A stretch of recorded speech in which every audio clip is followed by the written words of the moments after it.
today's world of self-service, it's nice to know that there's still a place where you can sit back and relax. Bennett's Driveway Service, now at Snug, Lerner Valley and Sandy Bay. For more than 40 years, Bennett's Petroleum has been there for all Tasmanians.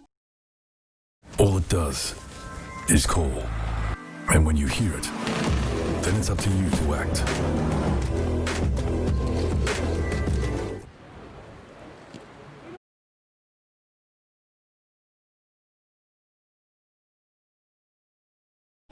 Good afternoon, ladies and gentlemen, and a very warm welcome to Pembroke Park. It is the EIS Property Game of the Round. It is Andrew Hopwood. I'm joined by Reid Hooker, my co-commentator. Reid, we're up for a big match, the Southeast Derby, Dodges Ferry Sharks v the Sorell Eagles. That's right, Hoppy. Yes, and it's a beautiful day here too. The sun's out, and for the first day of the last month of winter, I don't think you could expect much better conditions down here at Pembroke Park. Let's hope it's a good, solid contest. Okay, so last week hit out was very good for the Sharks. They had a commanding victory at Shark Park against Claremont. Not so favourable for Sorell's first outing against Brighton. Does that matter, given the combatants who go against each other are very fierce rivals? A couple of good points you bring up there. I think it will be a very close contest, closer than what you would actually think it may be. In the past, every time Sorell have played against Dodges Ferry, it's sort of been closer than what the scoreboard would suggest, and I think it'll be another one today. I think we're in for some good quality footy, mate, here in the SFL. It's interesting, isn't it? Because we've been in the change rooms a little while ago and even talking to players, subconsciously they're already starting to talk about that. The players from Sorell are starting to lift. We can sense that, and Jock had the young group up and about. It was interesting with Jock, with his expectations. He just sort of says we need to stay in the game for as long as they can early, and I think there'll be some belief that we'll build. And just looking down here, Reid, there's a couple of good players out there for Sorell. I know Jordan Latham, he'll be doing a job. He comes with a basketball background and did most of his junior footy down there at Lauderdale. I like the work of Caden Turtle Workman. He's a tough hombre who comes here from Campania. Rain Westbury's another one which I'm fascinated in. Rain was a very good junior footballer at the Clarence Football Club. He spent the last couple of years in New Zealand, and he's looking forward to today's big game. Tell me a little bit about some of the Dodges Ferry boys. I know that there's a linkage there with you. Yeah, there certainly is, so I'll try and remain unbiased. But I think Dodges Ferry have benefited this year from a couple of other competitor clubs around the place, such as Richmond and Triabunna not playing this year due to the COVID issues. So I think maybe Sorell too have actually got a couple. I know the Clock boys have come down to Sorell, but certainly Dodges Ferry have picked up 3 or 4 from those other clubs that probably they wouldn't have otherwise had. Having said that, Dodges Ferry have also picked up another half a dozen good players, and that's rolled on nicely through the club. So they've obviously had a good win here in the reserves today, and that's put pressure on their senior guys to perform. And so I think, that'll be a good indicator of today of how much depth they've got. Absolutely. There's a couple outs for Dodges Ferry. We should know David Hunt is due to work commitments. That's right. And also Bullock as well. He pulled up a little bit sore. Yeah, that's right. John O'Bullock, last year's Dodges Ferry best and fairest winner. I think he got 3rd or 4th perhaps in the association best and fairest. Very handy player for Dodgers.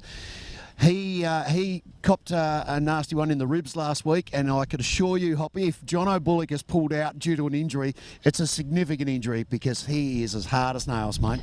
Okay, so there's a bit of a wrap of what we're going to expect. We hope you're going to enjoy the game, and we very much look forward to bringing it to you. So players are on the field and they're ready to go, Reid. You can just get a sense of the occasion as we made our way back to the main commentary booth here in the David Lewis Tower. It's huge excitement, of course, COVID conditions, but still plenty of people enjoying a frothy, and isn't it great to be at local football? Yes, Hoppy, thanks very much. Great to be back here with you, the Silver Fox again, and for this Southeast Derby. Massive crowding, I'd say. SFL game, good local footy, sunny day, and I think the crowd are really going to get into this one today. There's no doubt about that.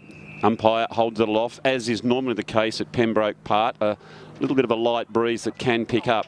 Jumping Jack Siggins goes up, who's been an absolute colossus in any football competition that he plays in. He gets the first tap out. It went out towards Stanley. Now Sorell picking it up. I like the work there with nice high hands by Pullen. Ball's in dispute. Handball out by the Sharks there. Barging their way forward. Well played by Cannon. Goes back to go forward. They seem to have plenty of options. It's coming in. It's a nice intercept mark there. It's a cut off by Palmer. And Michael Palmer, Hoppy, came from uni seniors last year, so new player for Sorell, and I think they'll enjoy him. Well, it's going to be interesting to Sorell there, kicking up into the breeze as that one's dropped short, but gee, that's a clever mark. Here's a big chance as they have the first foray inside 50, and that's a strong one. The big Dukes of Rain Westbury. Now, we mentioned him before. He was a very, very talented junior footballer coming through the ranks with Clarence, the 26-year-old product. He's had a couple of years in New Zealand, and we spoke to him before, Reid, and he's very much looking forward to the game. Yeah, that was a great mark out in front. Jake Murphy, a very solid defender too, so he's done very well to take a clean grab, and I think he's also popped it through. Well, for the people that are underdogs and they get the first sniff, they only build belief.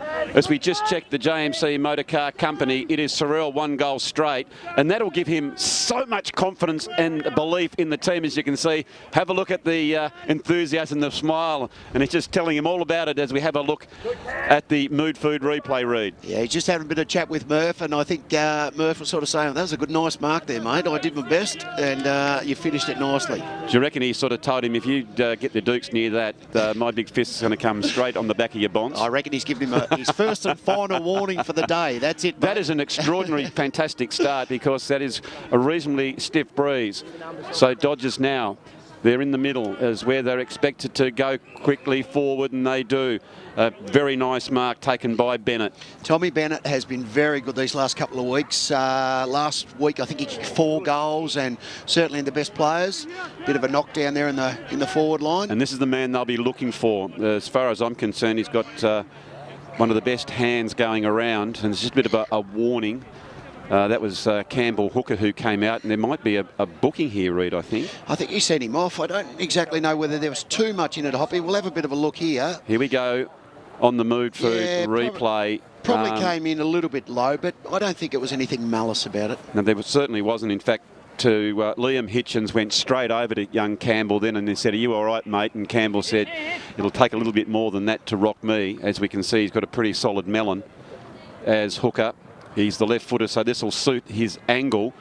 He goes back, and he has kicked that one beautifully from a very, very tight angle. So we just checked the JMC Motor Car Company scoreboard. It is Dodges Ferry 1 goal straight 6 to Sorell 1-6 and a 6. It's a lovely kick by that full forward there. It was, Hoppy, and it's good to see both teams so far getting a goal on the board, and I'll freely admit I don't mind if it's like this all day. If it's a good close contest with lots of goals scored, I don't think anybody will mind. Absolutely. Gee, that's a lovely accurate kick by both forwards, because as I said, that breeze is picking up, so it certainly does affect the ball drop, Reid. Pushes it over that other side of the ground a fair bit down here at Pembroke Park, Hoppy, and often you find a lot of play along that other wing, so let's hope the teams can adjust to that. Bit of a fumble there, but you can see some terrific work in the centre by Daniel Chapman. He's known for his determined and doggedness in the tackle. Talking of tackles, that was Simon Kennedy. Yeah, Simon Kennedy, very quick across the ground and good solid tackler. That's one of the strengths of Dodgers. They've got some good speed on the ground ball, and then they've got a good bit of tall stuff as well. Okay, so they're going forward now by hand. Finally, they get a kick, and it was a nice park by Bennett. Bennett, again, probably looking, was it for Hooker? No, it wasn't. I think it was the big tall man Young there, wasn't it? The big Youngie.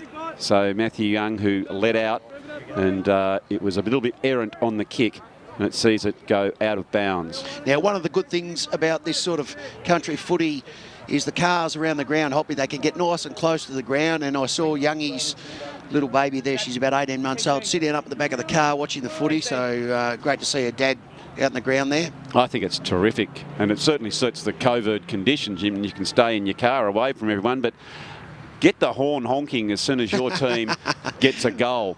So it is Hooker bending over to pick it up. He's pushed over. He looked a bit slow there. I thought he did take a little bit the HMAS hooker there to come about, didn't he? That's right. And it looks like his brother Riley's given away a free kick there down on the forward pocket. Hopefully they can try and lock it in there.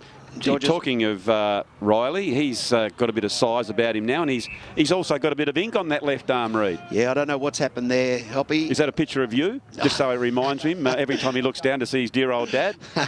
I don't think so. Okay, so it's Stanley puts a good tackle on. And it's interesting. I'm interested to see him, Ed. Again, I had a good chat to him before the game, and he said he's absolutely loving his time down at Shark Park, and traditionally known as a forward, he'll probably move up the ground a little bit more in that midfield position. That's right. Well, last year he was Dodges Ferry's most proficient goal kicker, and I think he ended up 3rd or 4th in the association leading goal kick. Might have actually been 2nd, come to think of it. But Ed this year playing up on a wing, so a bit of a change for him, but I think also a great spot. So Styles sees that ball out.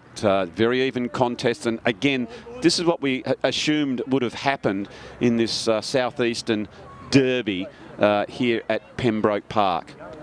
Just waiting for the ball to be thrown in. I think it ended up down near that sandstone building. Yeah. So the big man goes up. That was Young. Got front position. Once he gets front position, it'll be hard to get around. Well played by Latham. He's one of the young lads we spoke about in pre-game. Great chase there from Timmy Cannon. Get the balls spill out. Yeah, now it comes back. Well played by Bailey. Bailey gets it forward again. There's a whistle on play. I think might have been pulled without the ball, and Keeley will take the resultant free kick. Keeley goes around that outer side towards Main. Working hard already in this game, Keeley, and I'm pretty sure Hoppy, this is his first game back after a nasty broken leg last year, so he's doing well. Yeah, talking of nasty injuries, it's a shame that the Sorell reigning best and fairest Isaac Bateman is out with a shoulder injury. As we can see, a fair bit of pressure. That's great forward pressure. Talking of that, and that's exactly what you want from your full forward. Not only to run out like Westbury did and take a strong mark, but as soon as the ball hits the ground, it's those second and third efforts as he has a snap on goal. And it goes close to the boundary line, and it's been seen out. But gee whiz, I love the endeavour there by Westbury, Reid. Westbury's already started really well, and as I said, Jake Murphy's a very quality player in himself, last year's rep team fullback, and already Westbury's got him on the hop. Okay, so Chapman goes forward. He was trying to find Cure, who was up there, but they've got the numbers, and Donaghy has taken that one. He goes the spread, comes out towards the clubroom side. Chapman chips in, he goes back indoors, gets it across to Clock, and he goes forward, but the man in front taking a nice mark is Suki. Now, Suki's an interesting one, Reid. You had a little bit of a story on him. Yeah, that's right. One of Brett Dollifer's picks for this year is Tane, and only young guy. Beautiful skills. Got best on ground last week for Dodgers in a convincing victory, but he's got such beautiful skills, and every time he gets the ball he seems to just use it sensibly. Far more mature than what you'd actually think his age to be. Gee, that was a great tackle there by Sammy Russell, putting Jordan Dunn under enormous amounts of pressure. As coming out and standing in front was Ed Stanley, showing good courage, especially for a man of his stature. He's only slight of body, as we can see here on the Mood Food replay. That was a wonderful tackle, and the thing I liked about that tackle, we mentioned in the STJFL ranks, that was your crocodile tackle. They came up from the lurks of Pembroke Park, grabbed their opponent and then rolled them. I thought you were deadly roll. I thought you were going to say they had their arms out like a crocodile's jaw, but no, wrapped up the hips. Yeah, wrapped the hips and then that roll. What I like about that, it sort of retards the person that they're tackling.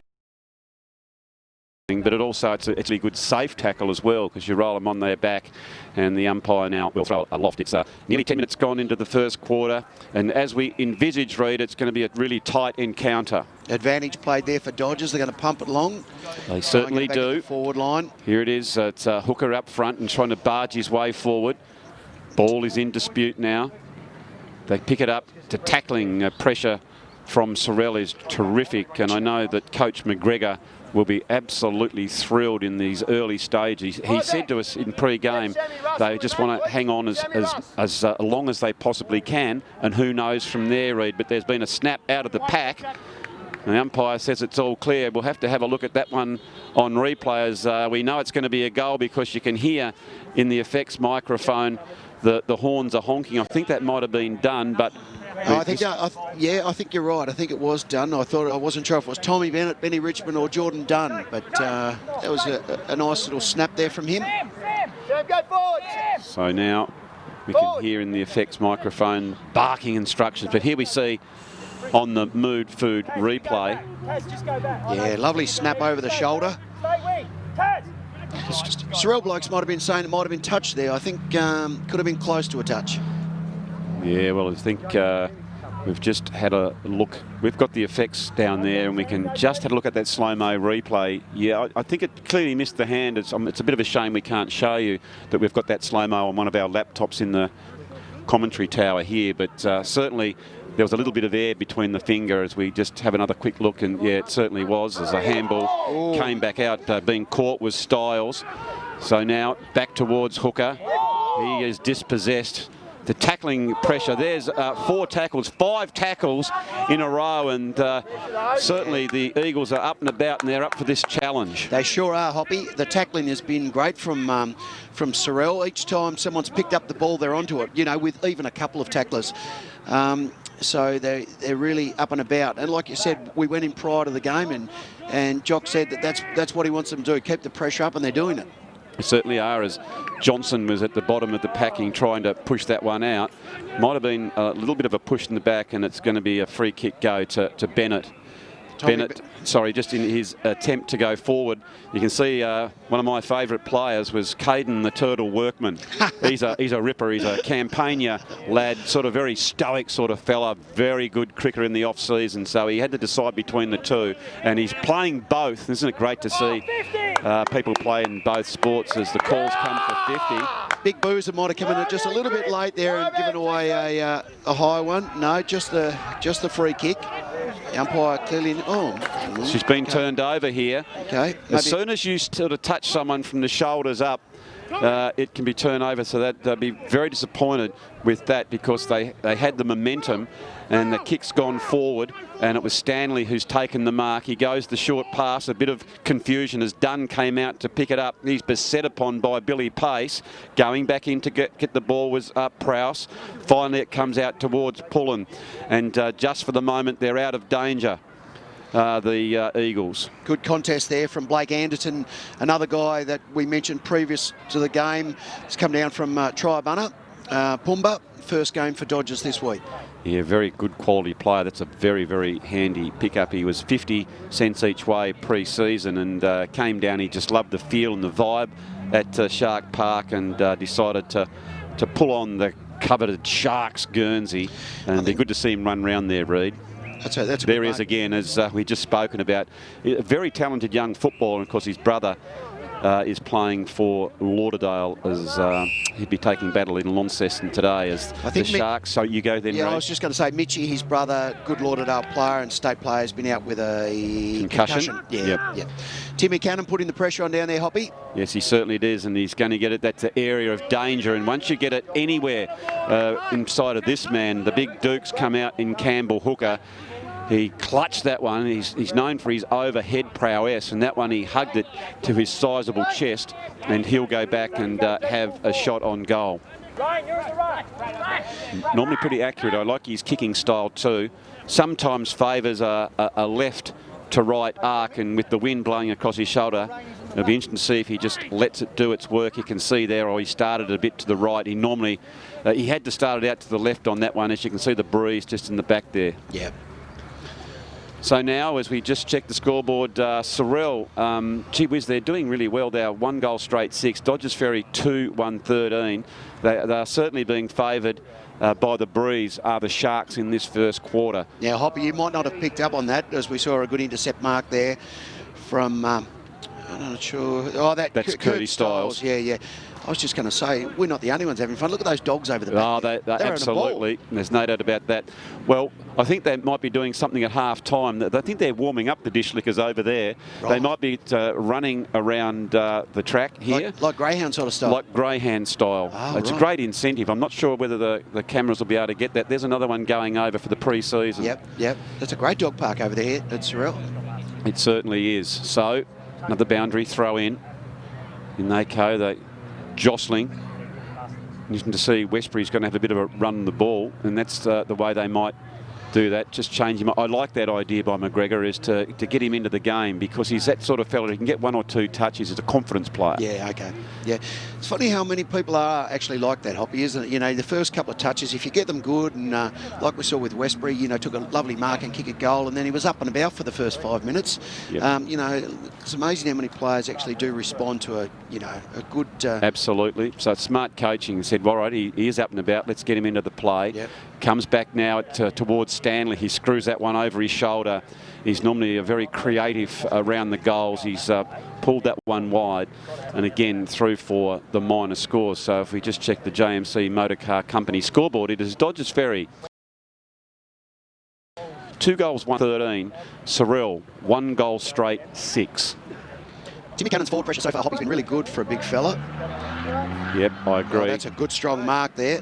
There he is, the man. I tell you what, he's having a crack. Big influence, isn't he? Yeah. So Westbury. Lovely clean hands. All those Westbury boys have got clean hands, though, Hoppy, haven't they? Yeah, well, his dear old dad, Chili, was a very, very talented junior player. Then he played quite a bit of football at a variety of clubs up at Clarence and coached down at Lauderdale. He'd be absolutely thrilled to see the young fella back there. They're very tight.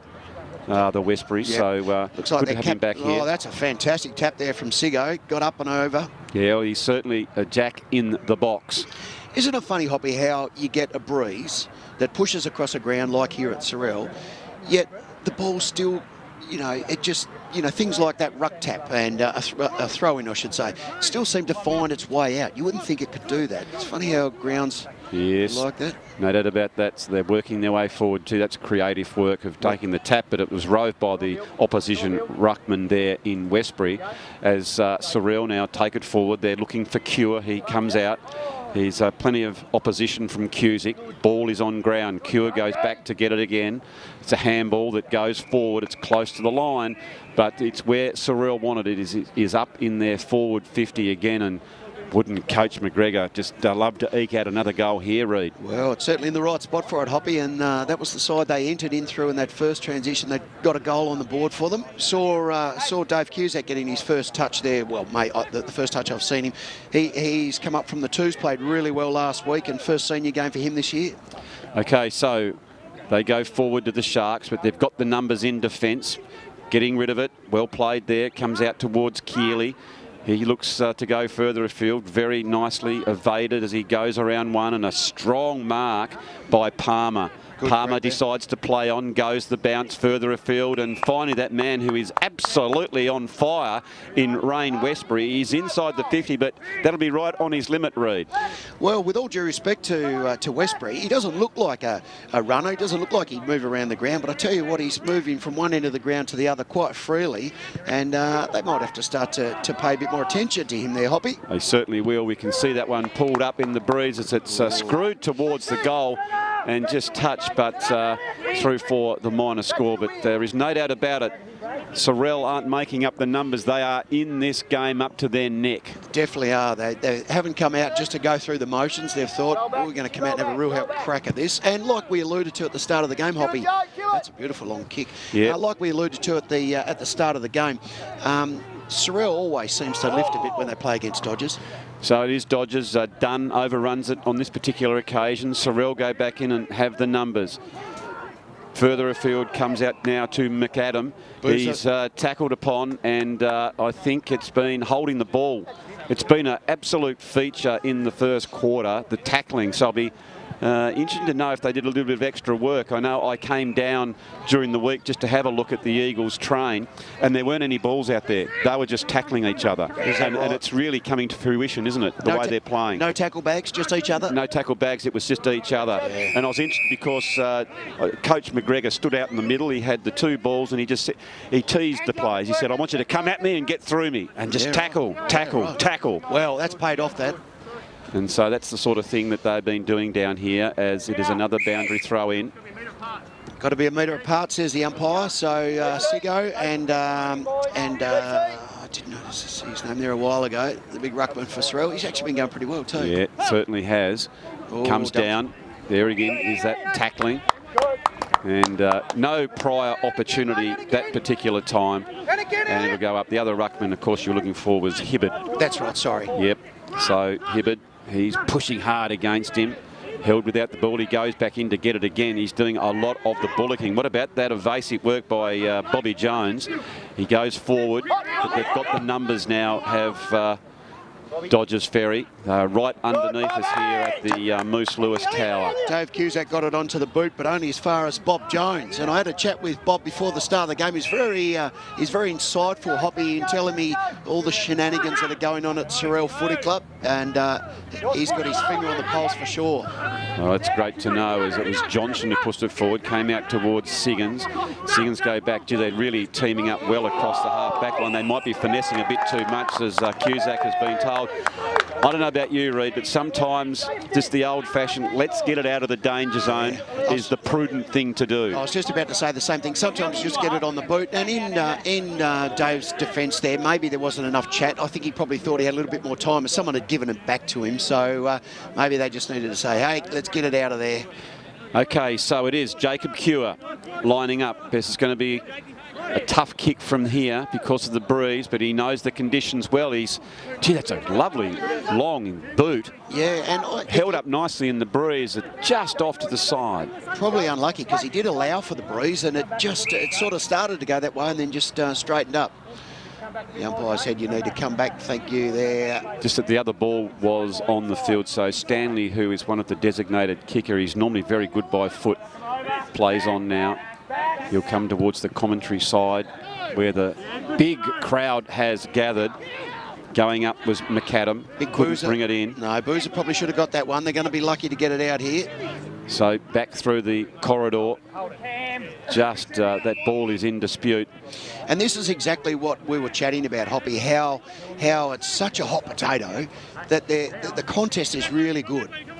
Yeah, it certainly is. It's another really good rucking contest as Hibbard gives them first use of the ball. It's inside the 50 again for Sorell, front and centre.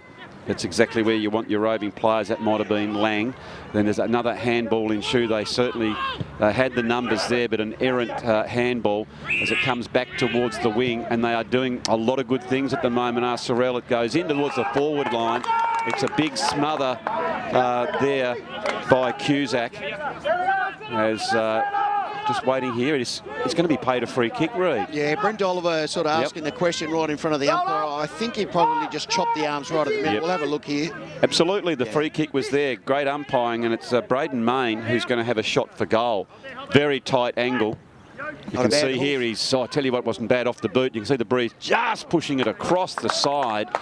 They are peppering away at the goals here as we check the JMC Motor Car Company scoreboard. It is Sorell, 1 goal 3-9 to Dodges Ferry, 2-2. 14, and it's 23, nearly 24 minutes gone in the first quarter at Pembroke Park. It is the EIS Property SFL game of the round. It's round 2 here, and it's hotly contested Southeastern Derby as Hooker is on the lead. He takes a very, very strong mark. He's decided he's going to go back. He's going to be on the limit, but he's had a couple of shots. His first shot was just mercurial, the way he put that one through. Did you back him from there, Reid? Yeah, I think it will, Hoppy. Distance will be there. I was just going to say, interestingly, that Dodges Ferry, in all of their kick-ins, admittedly there's only been 3, have all been long kicks up the ground. Yes. And that's not something that they normally do, so I'm not quite sure whether that's been cut off and nicely marked on the final line of defence by Sorell. It certainly is. So they're just taking and sizing up some of the options. Everyone's covered, so they're just going to go that longer safety of the boundary run. It was 1 against 3, and the one did a really nice job. So it's interesting to see that Hitchens is back on the ground. So it must have been just a time penalty, and it's fantastic to see him. And there are some of the wonderful sponsors you can see for the Eagles: Hobson Electrical, Rain and Horn, K&R Purdon General Manufacturing Engineers, Southern Steel, and the great Pembroke Hotel. I want to make special note to the Southern Steel, who are the erection specialists. No doubt about that. So if you are having some challenges in that, they're the people to go to. I might give them a call afterwards. So it'll be another boundary throw in, hotly contested one here at Shark Park, Pembroke Park, my apologies. For the Southeast Derby. It certainly is. Between Sorell and Dodges Ferry seniors. Throw in, it was a low one. It went straight through to the keeper. Michael Palmer pushing his way through, a handball. Back to area of danger. Came out towards Bailey, and Bailey is going to take the free kick. Looking for a designated kicker in Stanley, who is got great skills by foot. Comes over the back towards Dunn. He roved that one beautifully, and Dunn has put that one through for a very, very creative Eddie Betts style goal. Gee, that was at the right place at the right time. It almost actually drew the two defenders to hooker, and that's going to be the challenge for him because he is such a dominant forward. So they both went there. It left Dunn unmarked, as we'll see here on the Mood Food replay, and he was over the back there, Reid, and kicked a very clever goal on his wrong side of the body. That's right. So Jordan Dunn's second goal of this this first quarter, and both have been sort of from opportune ground balls, which is good to see. The thing that I think Dodgers probably need to pick up on at the quarter-time break, and maybe Dolliver will have a bit of a chat, is I don't think their ball delivery has been that great, and you could probably put that down to the Sorell pressure, perhaps. Absolutely. As Johnson picks that one up, goes towards the half-forward flank. Chasing it hard is Cusick. He is absolutely dead set beset upon. Again, dangerously going those handballs, but now they have a man off the ball who is in some time and space. Goes towards Stanley before he gets to it. He was just signalling back to his teammate there in Cusick. Maybe the handball over the top might have been the better option. So another boundary throw in, nearly 27 minutes gone in the first quarter. We hope you're enjoying the coverage of the EIS SFL game of the week here from Pembroke Park. So 1 goal, 3-9 to Sorell. Dodges Ferry 3-2-20. And again, we sort of mentioned about it before. I think the coach from Sorell, Jock McGregor, would be really happy with the pressure that Sorell have applied to the ball carrier. Oh, very much so. And it hasn't allowed Dodges Ferry that free-flowing game that they'd normally be used to. Yep. I think that's probably what they've set out to achieve, and so far they're doing it very nicely. Well, that was a prime example of the determined doggedness of the Sorell team. I understand, and as I said, I came down to training. They were really disappointed with their first up effort last week, and in front of their adoring home fans, they are trying to redeem themselves, and so far they are playing a very nice game as Pullen picks that one up. He goes further to that outer side. Young fella Prowse, he's a really good player. I saw quite a lot of him a few years ago at Lauderdale. I think he came down from Triabunna. Very tough young player, so he's a very good inclusion to this Sorell team. Yeah, and I think Mark Johnson there, just unlucky to run over the mark. Probably not really that well indicated by the umpire, but nonetheless, it's a 50-metre penalty, and that's going to be that's going to put the big fellow in line, perhaps. Yeah, you can see when you run back with the player, you're always going to be in trouble, aren't you? Yeah. So it is the big fella, Matthew Young, who's going to line up for goal. He's directly in front, but still with a little bit of breeze. Isn't as easy a kick as is normally the case, and I'll put the mockers on him, and he's pushed it a little bit out to the right-hand side. Very talented in the basketball caper as well, big youngie. I'd imagine he'd be able to dunk it pretty easily, Hoppy, wouldn't he? There's another young fella as well, I just saw on screen, number 14, Sammy Yule. Very creative sportsman. Fantastic in the basketball and tennis, and his first game last week, you were there to witness it, was a terrific debut for the Sharks. Absolute cracker. and which is good for Yuli too. He's cemented his spot here in the senior team with those other guys knocking on the door of the senior team. Okay, so it is inside 50 yet again, and here they go. Well picked up by Billy Pace. Billy Pace gets it. I don't know if that's going to be counted. No, not quite. Just after that was so unfortunate. As we might have a look on the Mood Food replay there, we see Billy Pace. He picked it up, he pushed that ball around, and a good mark taken by Russell, but not quite in time. Great sidestep there, and centred the ball up beautifully. Just half a second too late, Hoppy.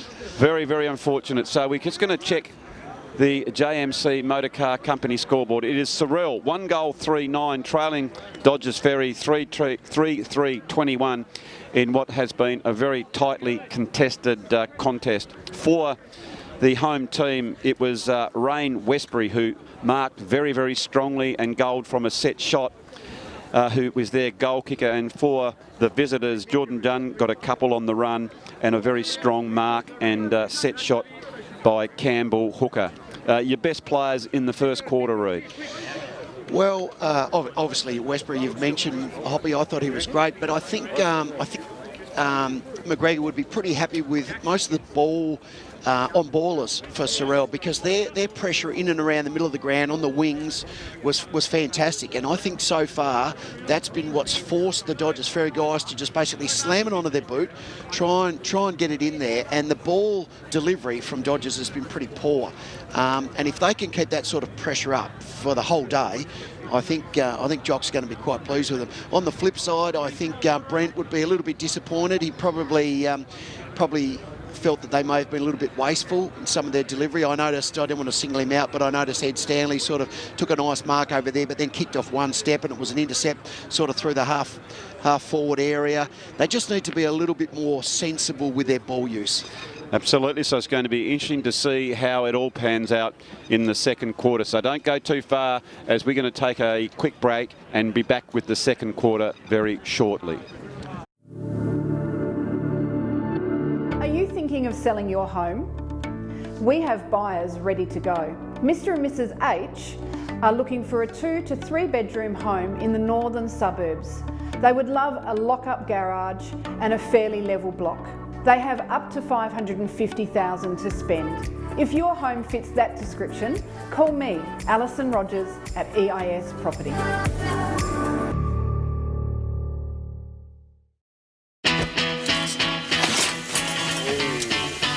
Come on, Kyle, harden up, mate.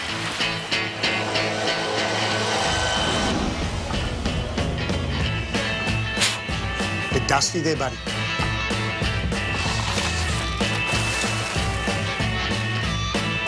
Hot down, pal.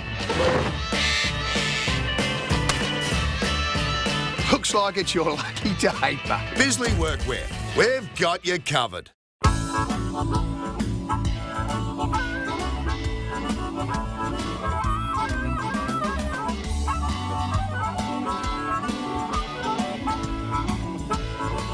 In today's world of self-service, it's nice to know that there's still a place where you can sit back and relax. Bennett's Driveway Service, now at Snug, Lerner Valley and Sandy Bay. For more than 40 years, Bennett's Petroleum has been there for all Tasmanians.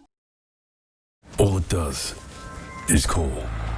And when you hear it, then it's up to you to act.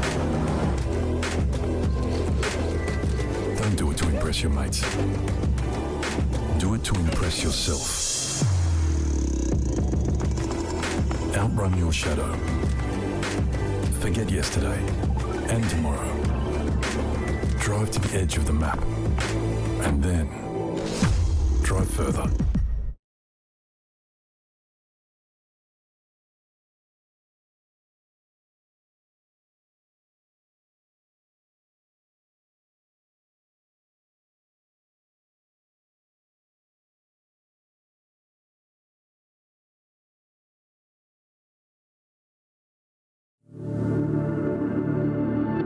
Are you thinking of selling your home? We have buyers ready to go. Mr. and Mrs. H are looking for a 2 to 3 bedroom home in the northern suburbs. They would love a lock-up garage and a fairly level block. They have up to $550,000 to spend. If your home fits that description, call me, Alison Rogers, at EIS Property.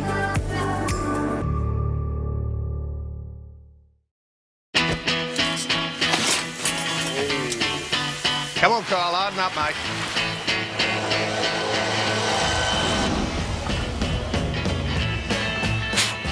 Bit dusty there, buddy.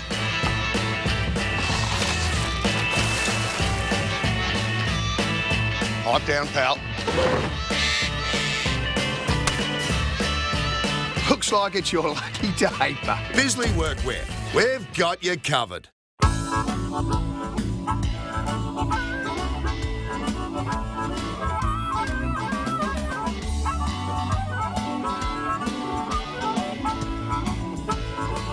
In today's world of self-service, it's nice to know that there's still a place where you can sit back and relax. Bennett's Driveway Service, now at Snug, Lerner Valley and Sandy Bay.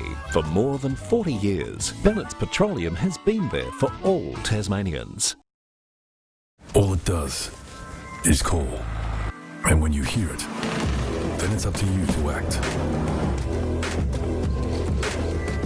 Don't do it to impress your mates. Do it to impress yourself. Outrun your shadow. Forget yesterday and tomorrow. Drive to the edge of the map. And then drive further.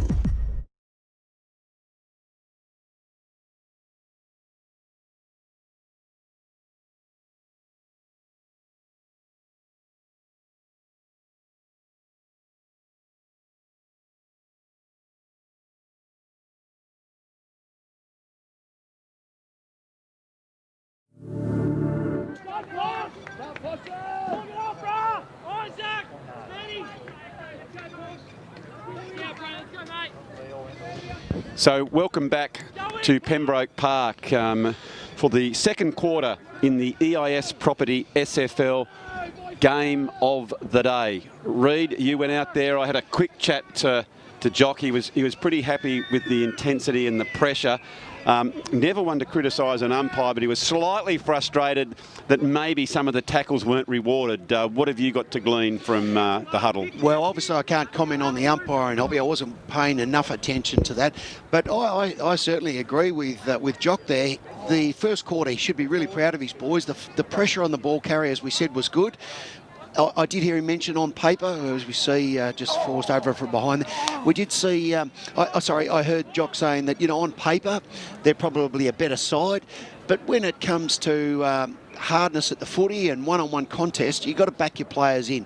And that's what he expected from them. I think he got that the first quarter. Absolutely. And just we've got a correction too in a minute as Keeley went forward and Pace has marked the ball. So Pace, he spins around trying to get it then in there as quick as he can to the man we've spoken in order to mount a conversation in Rain Westbury, but he can't take the mark. The goal kickers, that first snap on goal, in fact, wasn't Jordan Dunn. He's only kicked the one. Okay. It was Isaac Matheson. Ah, okay. Well, there you go. They didn't celebrate like he got that's it. right. We can only go on the celebrations. Absolutely. So, of course, Isaac's dad is part, I think, of the coaching panel. Isaac, yeah, that's right. Played his junior footy down there and went to St Virgil's, had a bit of a stint there at North Hobart, and it's great to see him back here playing for Dodges Ferry as the stoic fullback Blake Anderton takes another mark. He's such a steady player. As I pump his tyre up, that was one of the worst kicks you've ever done, son. I'm not going to pump you up again. We've put the mockers on players. Absolute Barry Crocker, wasn't it? Fair dinkum. We've put the mockers on them all day, Hoppy.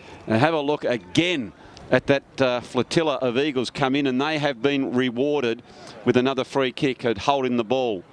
Big Brad Hibbard in the ruck for Sorell was working hard too, isn't he? He's pushing around the ground and making a contest here and there. Certainly is. Comes in, Young has got the front position, can't take it. They've got plenty of numbers. This is where they got themselves into a little bit of trouble, but it comes out towards Hooker. Riley Hooker drives it down to the wing position, looking for his bigger brother. He can't take the mark. There's been a whistle and a free kick, maybe holding on without the ball. So now it is Dylan Keeley He goes out, gee whiz, and Jackie Johnson came in very, very swiftly, the co-captain, and has taken a mark. Moves the ball on quickly. They've got plenty of numbers down in defensive work, and just running in straight lines as he always does is Blake Anderton. He's a no-nonsense sort of footballer, isn't he, Reid? That's right, big Blakey. As we said, first game this year for Dodges Ferry. He had proved himself very much with junior with Lauderdale through the juniors, then on to Richmond, and then was lined up to play with Tribunna this year with a few of his mates, but unfortunately with their demise, he's found his way to Dodges Ferry. Good, well, luck is a fortune for them as Young took that free kick. He tries to find McAdam. McAdam goes back in to get it again, and he's assisted here by Bailey. Bailey goes that quick kick, and Hooker playing from behind couldn't take that one. That's the only thing they've got to watch when you're into this breeze, is the forwards that they're playing high have got to stay in front. Sorell got plenty of space out on this wing in front of the commentary box, and they're able to move it down quite freely. Got a couple of players running. They certainly have the numbers as Chapman picks it up. He thought about the handball, but coming in taking a very nice tackle is Simon Kennedy. And as we mentioned earlier, Simo very quick across the ground, and give him any option. He made a good tackle earlier on the game as well. Yes, his kick was slightly erroneous. Isdrum, he went in to get the ball. It's a loose one here. It's picked up by Cure, who hooks it back towards the goal, opportunist style, and just out to the right. And talking of form, look at the pace of that dog in the back pocket there. I've been keeping my eye on him. Very, very swift. I don't think it's a whippet, but it's just a fast dog. It certainly is. As Sorell are pressing now irresistibly, but when you have the momentum and you have the breeze, you certainly have to maximise the time and get full value for it, and as yet they haven't. It was a very good spoil there by Cure. You don't want to be in the Dodges Ferry there, we're somewhat flat-footed. You've got to be kicking to the man out in front, not directly to him. As Stanley, fleet of foot, he goes forward. Now he goes back again. They've got plenty of numbers. They sort of finessing slightly through the midfield, and on this particular occasion it comes off. Bailey is the one who is the recipient of it. Going back is Latham. It's a quick snap towards the goal, and the minor score here for the Sharks. Big fellow like Campbell, hooker there, I think he probably would have been far better off to just try and gather the ball up and try and back in his strength rather than try and soccer that one off the ground. So I think it was probably a bit of a wasted opportunity there from Dodgers. Certainly was, and Sorell won't mind that, but they have great tenacity as that kick went out towards Latham, but it was it didn't find its mark, and the turnover has provided another opportunity for the spearhead for the Sharks in Hooker, and it'll be interesting to see how he then, if he changes his style going into the quite stiff breeze here. Well, it just goes to show what an errant kick out from fullback can do, you know, when the direct opposition player gets the ball returned straight back to them and you've got no option, but you're still 20 metres away given you just kicked it out. It's Hooker now. His trusted left boot goes in towards the goals, and you don't need to give him too many chances on that set shot. Terrific work there by Campbell Hooker, and of course what happened there, Reid, as we just mentioned for Sorell, they go into an offensive mode, so they're looking to attack. Yep. The ball's turned over and there's going to be free men, and Hooker really made them pay, as we can see here on the Mood Food replay. If you're trying to teach a child how to kick for goal, just have a look at that kicking style. His head was still, his square shoulders, and he kicked straight through, low hands. Lovely, lovely kick for goal. Well, he's coming off 4 goals for last week, Hoppy, so I don't know if he was as accurate last week as he should have been. Well, on 2 set shots, he looked very, very good there as Matheson. He was pushed over by a determined Dodges Ferry line up there. But you just running in packs, aren't they? I was just going to say, you can see there, you know, three Sorell players really, you know, putting the pressure on. Admittedly, you probably don't want to commit everybody to the ground ball, but by the same token, you got to admire the endeavour where they're all pushing to that contest. Yeah, that's the thing. If they are pushing into the contest and committing to it, that might leave 1 or 2 spares for Dodges Ferry, but it'll be interesting to see how that rolls as Keeley picks it up. And there is the loose, and Stanley is proving to get plenty of the ball across the midfield area. He spreads it wide to Bailey. They're trying to change it up a little bit here, doing a nice job. Comes out towards Cusack. He goes directly. He brought that ball into the area of uncertainty as a big, long kick here by Pullen. Probably a bit wasted there. That's the kick that you really need to slow it down and pinpoint it forward to capitalise on those forward opportunities. So taking that mark, I think that might have been Anderton again. Coming out to try and take it was Hitchens. As he endeavours to take it, it goes to the boundary line and out of bounds with 8 minutes gone here in the game of the round. It's the EIS Property SFL Derby at Pembroke Park. We hope you're enjoying the coverage. It's Andrew Silver Fox Hopwood in the main commentary tower, joined by Reid Hooker, and an entertaining match so far, Reid. That's right. Looks like Big Will McAdam, Big Boozer, scored himself a free kick there. Just chips it in nicely. Probably can't really afford to have too many loose men like Dodgers have got in the forward line at the moment. Certainly is, as Matheson was on the end of that one. It was just a little bit out of his reach as he looks back frustratingly, but he acknowledges that it was the right call. And another ball up. Big Brad Hibbert, I liked so far. You know, that you saw there, did the overleg wrap around and just make sure he didn't jump up too quick, but he's working hard up and down the ground. Yeah, they've got a couple of options. Have the Sharks as Timmy Cannon sort of went into the ruck, and no, he's holding the ball. Yeah, holding the ball, and Johnson, he'll take the free kick, and it has gone out wide.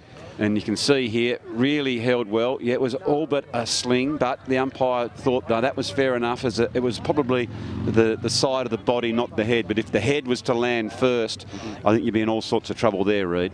Well, look over there, Hoppy. I know there's a good wide array of flannel, but those boys are loving the country footy here, aren't they? Right on the sideline, ready to toot the horn. Yes, they are. There is plenty of flannel. They've got 1 or 2 tins of lubrication just to keep themselves going. I was just about to say, I wonder who's making the trip to the bar each time. Hopefully they've got something they don't have to make that journey.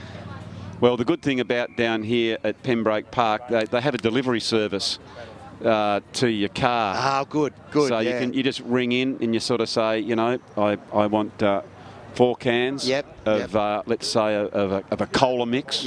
Say for the designated driver, and it's delivered. It's fantastic. It's a good service. Also the SABs and things like that. Perfect service. Well, very much looking forward for half-time spell. That's a great pump there from Big Will McAdam. Got it moving forward. Maybe that's what they need to do a little bit here, Dodgers. A little bit slow out of these scrimmages here to get the ball clear.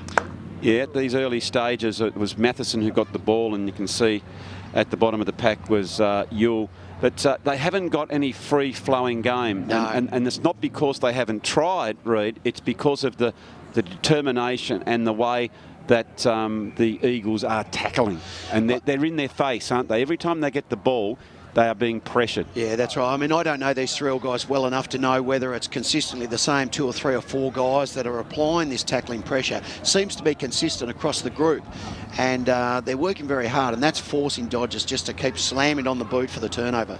Yeah, the work rate is very, very high. It'll be interesting to see if they can keep that intensity as Anderton, who is having a very, very nice game, because it's going to be fascinating to see who wins the ID Clothing Player of the match, and they get that coveted All-Star Dream Fit cap. Oh, they do get the hat, do they? Oh, yes. I wasn't sure if they'd get the cap or not. Absolutely. That's great news. Yep. So they're teaming up nicely now, are the Sharks, as they come out wide, trying to find Suki. Oh, maybe he goes for the ball. It's close to the line. And again, there is that pressure being applied. Good to see such youthful umpires as well. I noted in the reserves game, one of the up-and-coming boundary umpires, young Jack Duffy, I think he's really pressing for senior selection, and you can see here, it's good to see the youth coming through in the umpiring caper, Reid. That's right, and I think young Duffy is probably only unfortunate that he missed training this week, otherwise he would definitely been senior. The only thing I would suggest to him is just got to go easy on the sabs. I think the coaches don't like that. Does he love a sav? Oh, yeah. As soon as he finishes, he sabs up. Yeah. All right, so handball comes out. Well done there. It was Ed Stanley again, but that's a big tackle. And you can overdo that, and this is the sort of thing that momentum can change. And the crowd get up and about, they get excited, they get aroused when they hear things like Timmy Castle doing the big tackle like that. It certainly lifts you, doesn't it, Reid? It does, and I think Ed just doing a little bit of apology hand signal there to a couple of his teammates saying, you know, yeah, sorry I heard you. I was about to say, you know, a lot of those sort of things, it's about voice and awareness and communication from your teammates, but if they're telling you to get rid of it and you don't, you get caught. Well, there you are. So another boundary throw in. But certainly... Oh, no, it's been pinned. I think he actually was pinned for taking that ball out on purpose. We might have another quick check on the Mood Food replay there. Oh, poor Ed. So the umpire's just lining up. This is a pretty tricky shot. Here we go. Yeah, no, he just ran it out. He made no attempt to keep that ball in. No. So the shot comes in. Oh, there he is again, Blake Anderson taking a great mark. Blake Anderson with his sticky hands. He's been very good the last, this quarter. He's been absolutely terrific as Bailey takes a mark, goes out and stemming that flow, can't do so. Well played by Yule. He's been beset upon there. I can almost do a head count. Sorell, every time, as we have mentioned infinitum, that they have got plenty around the ball as Hooker goes for it, gets it back to Cusick, but chipping in is Johnson taking a mark, and he has been one of the dominant players for Sorell. Long raking kick, going to go to the contest. The breeze has taken it further afield.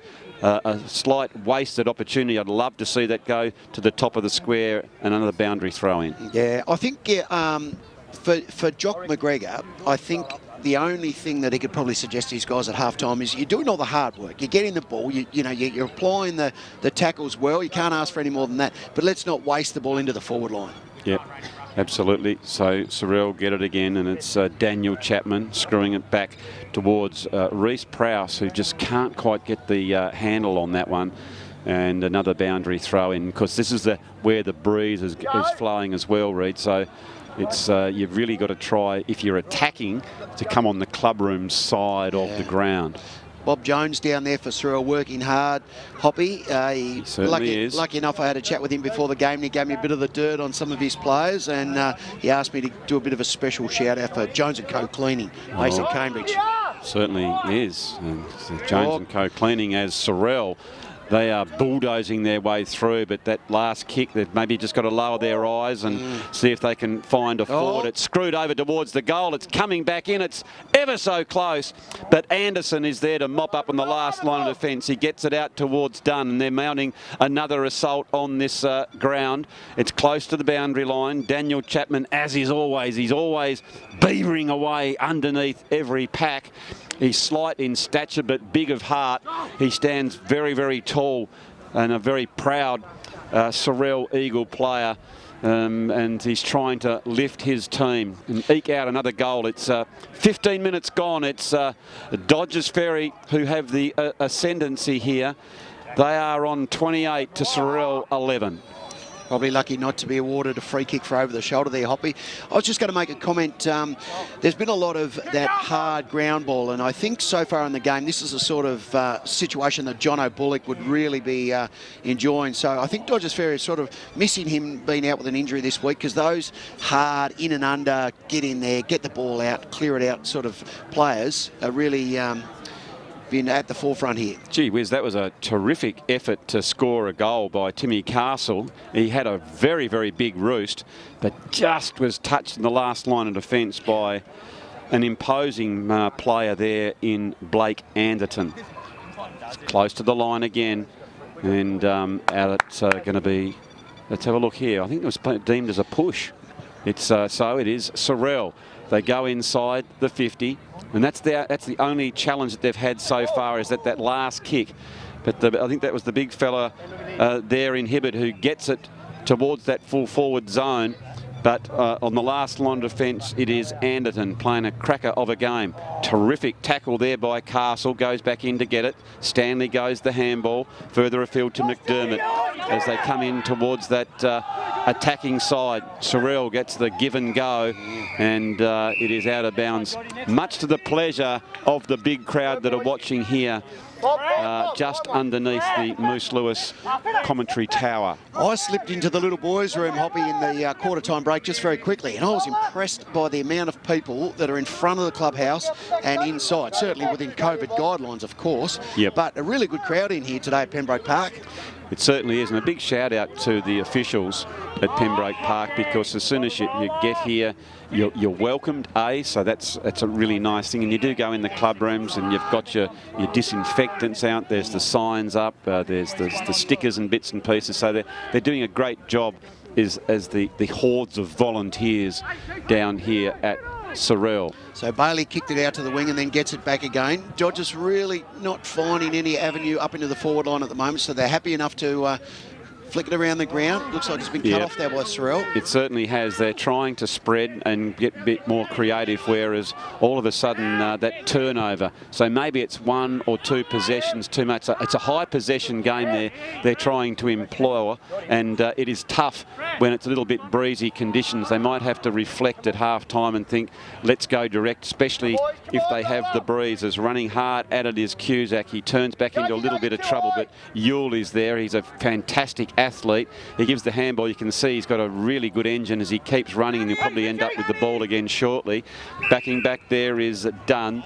The umpire said, I think there might have been a little bit of push. There wasn't much in that one, but free kick going there to Liam Hitchens.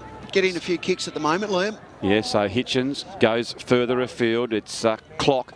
Clock goes deep into the attack, and there is the big bear hug by Sammy Russell. And another tackle. How did they dispose of that one? Not particularly well, but umpire says let's play it on, and there it has gone to that side. And if we have a look on the Mood Food replay, I'm never ever one to criticise the men in lime green, but gee whiz, that was a really good tackle that wasn't rewarded, but he might have called play on to advantage there, Reid. Yeah, he might have accidentally had the whistle just slip out of his hand just as he was about to blow it, and he had to stop and pick it up. You can see there, not disposed of, but a handball on, and that's advantage. Could have gone another quick one over to pace and put it through, but desperate tackling. Oh, that's a great little grab there. Certainly is, as Timmy Castle. We know from the shot that he had just a few minutes ago, Reid, he has got the distance in him. It was slightly inaccurate, so he'll seem to see if he can learn from that last kick. So Timmy Castles came from Clarence, is that right, Hoppy? Yep. No doubt about that. We can see him here. What is in front of him? Yule is on the mark, trying to put him off. Big, long, raking kick. It's starting to swing back, but it goes back the other way. And they've had plenty of opportunities in this second quarter. They sure have. They've certainly had more scoring opportunities than Dodges Ferry. And if you look at it now, in actual fact, Sorell won 8 to maybe 1-8. What's that add up to? 14. 14. 1-8. Never one of your stronger suits was the old arithmetic. I was just going to say that's 9 scoring shots to 8. So certainly. Again, the old arithmetics. That's 9's bigger than 8. So well done, Reid. Good boy. Thank you very much. Go to the top of the class. Shout out to Mrs. Deegan, my grade 3 maths teacher. So a strong mark taken by Blake Anderton again. He has been tremendous down back. If it wasn't for him, I would suggest they'd be in all sorts of trouble, and that's a strong mark taken by Matheson. He had no idea who was coming at him, and he stood his ground. And this is where Dodges Ferry are really falling down. Not quite sure what the umpire's saying there. I think he's been pinned for holding the ball, Johnson, whereas the crowd here are suggesting that maybe he was held without the ball. So a little bit of advice coming to the man in lime green. It's part of AFL footy. Can't take a mark was Johnson, but he stood his ground. Comes back, but Dodges Ferry are good below their knees as they go back in towards hooker. He was pushed out. I'd like to see him back into the pack a little bit more as far as his lot of strength is concerned. Over the top, there's 2 onto 1. If he pulled it in, he's in more trouble than the early settlers. Well, the umpire, I think, just happy to catch up to the play. Okay, so he's just going to ball that one up, and there is that scoreboard. 1-8-14 to 4-4-28. Of course, brought to us by JMC Motorcar Company. Jordan Latham gets a tap out. He's got a really good vertical leap, has Latham. Simo Kennedy trying to go for the free kick there. Might have got one in the back, but the umpire thought it was more on the side. And Yule comes out, straightens up. Yeah, good play by Yule. creative kick there. He pulled it on purpose. He saw the man that was free as Young drives that one in. Back goes Hooker. Gee, that's a strong mark. That was the sort of thing I want to see from Hooker. I have to say that I thought his effort on the ball a few minutes ago was somewhat insipid, but that one was great strength. Yeah. He just went back in. He didn't care who it was, and he went back in and they got out of his way. It was like the Red Sea parting, and he took a strong mark. There it is there on replay. Terrific work there by Hooker. Hooker lines it up, and Campbell Hooker has put that one through against the flow of play for a goal to Dodgers. That's his third as we watch here on the Mood Food replay. We can almost hear the reverse, the old beep, beep, beep. Here he comes, boosh, straight out of it. He pushed people out of his way as he went back, and that is the sort of play we want to see from Campbell. You'd be quiet talking about the young Campbell Hooker. I've got to be. I don't want to talk about too much. And also too, Hoppy, I put the mockers on him before and said that he probably would kick the goal, and he missed. So I've got to make sure I don't say anything now. Okay, so nice work here as Dodges Ferry, as I said, against the flow of play, have got that goal. So now facing off, it is Young. Now, I haven't seen much of Jack Siggins. You just have to check on that. Has he gone off injured? Well, that's a good point, I must admit. We'll have a check on that at half-time. I noticed that Young's done a bit of work in the ruck as he's been tackled, and the umpire said, much to the horror of the home crowd, that he was slung. He got the handball out. He goes back towards Stanley, in towards the dangerous area as Hooker goes up. He almost gets his clutches on it. They're under plenty of pressure, Sorell. Let's see how they stand up. They stem that flow, a bit of a bump, and it is a free kick downfield, and that will go to Jackie Johnston. And I think you're right, Hoppy. I can't see Siggo out there, but I can see him in the dugout. In the dugout. So I'm not sure whether he's just having a spell. I didn't see any noticeable injuries. Oh, I might have got one high there. We'll find out. Good spoil from behind. Yeah, excellent. By Cameron Lang. He was caught there, but he went the spoil. But as you said in your commentary, it might have been a bit high, and that's how the umpire has played it, Reid. Comes back out towards Stanley as they going out, try and get that ball on the running side of the play. It's McDermott going to it. He has time and space, goes further afield looking for Matheson. The switch was on, Hoppy, out to that far side. I think that the danger is pushing it out there, that you don't push it too far, because it is, on these breezier sort of days, it can be a little bit dead on that wing. Okay, and it in fact was Bailey who was the last one for it.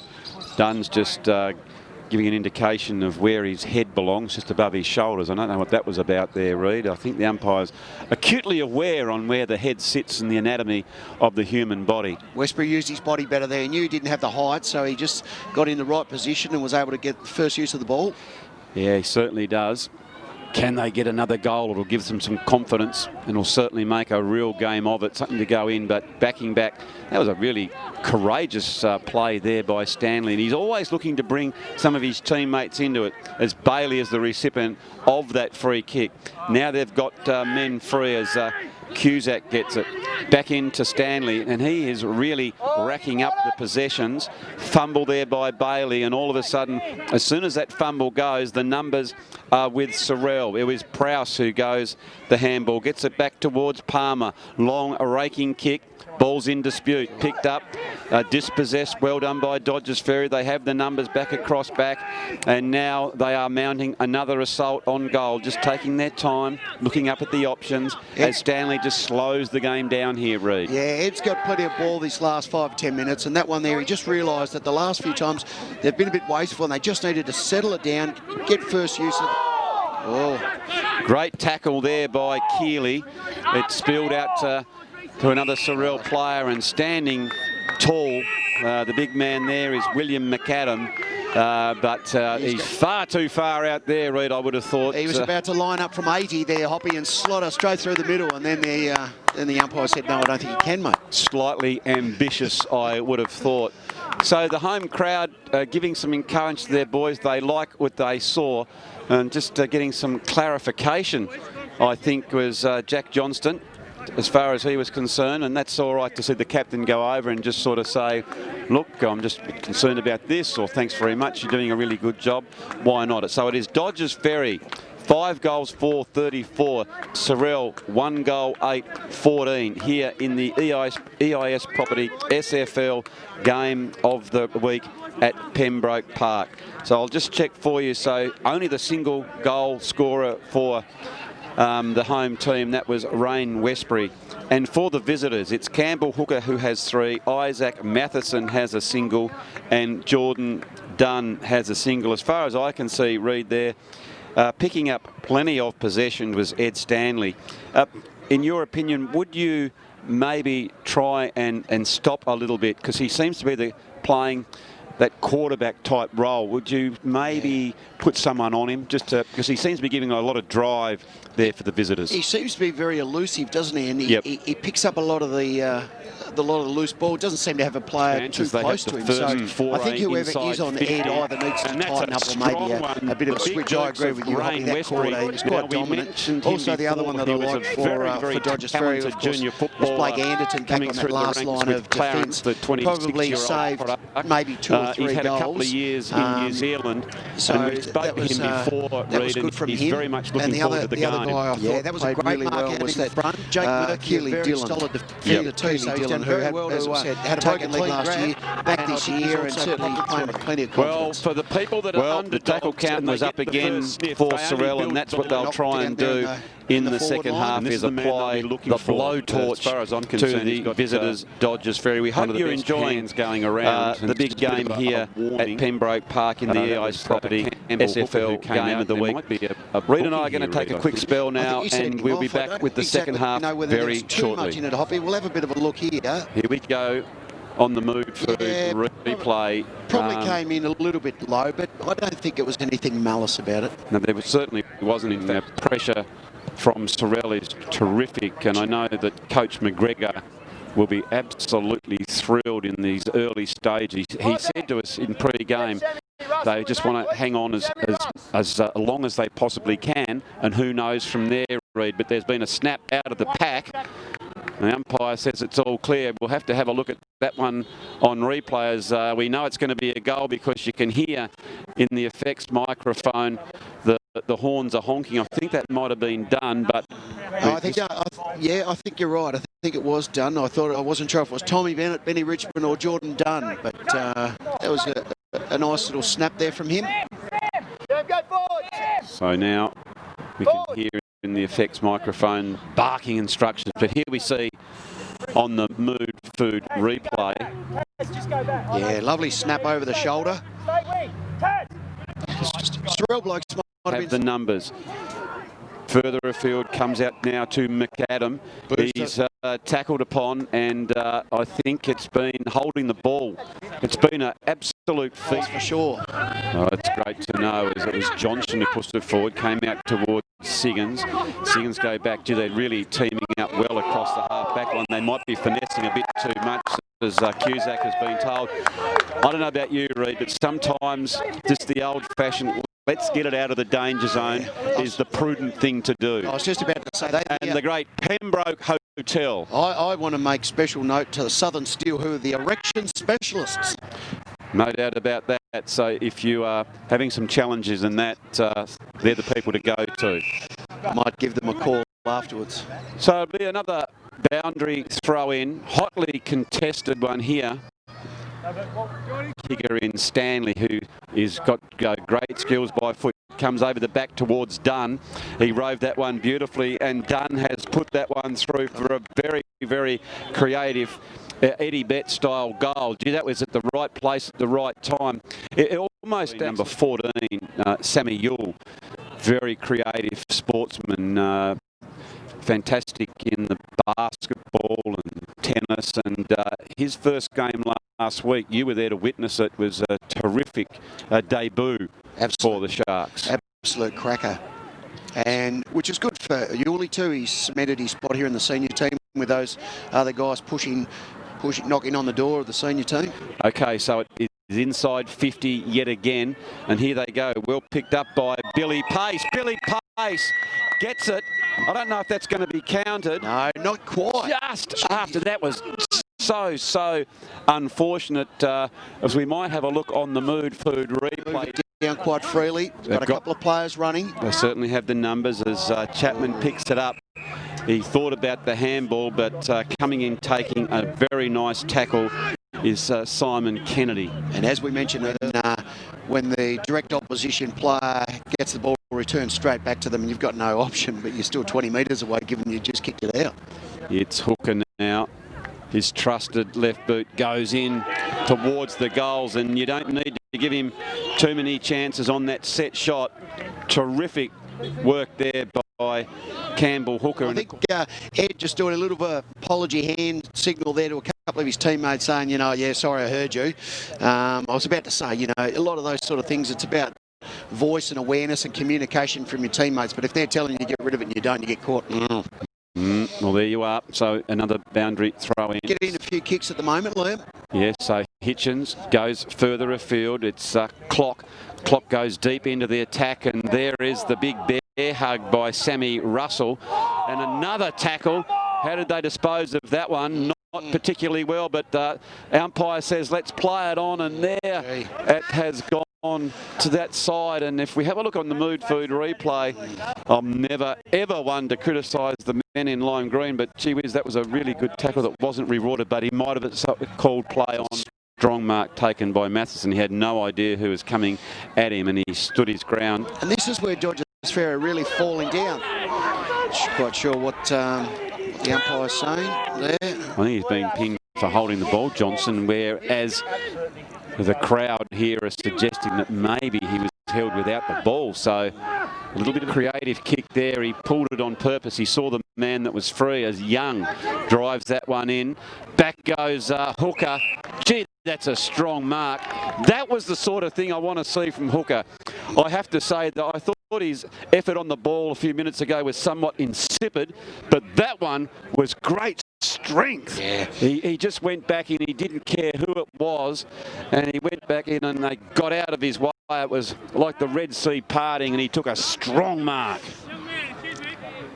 There it is there on replay. Terrific work there by Hooker. Hooker lines it up, and Campbell Hooker has put that one through against the flow. Are you thinking of selling your home? We have buyers ready to go. Mr. and Mrs. H are looking for a 2 to 3 bedroom home in the northern suburbs. They would love a lock-up garage and a fairly level block. They have up to $550,000 to spend. If your home fits that description, call me, Alison Rogers at EIS Property.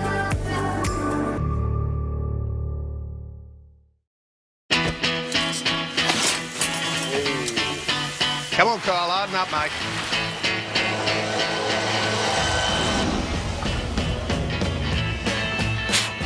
Bit dusty there, buddy.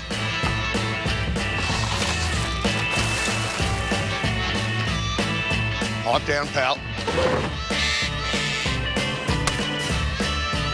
Looks like it's your lucky day, but Bisley Workwear. We've got you covered.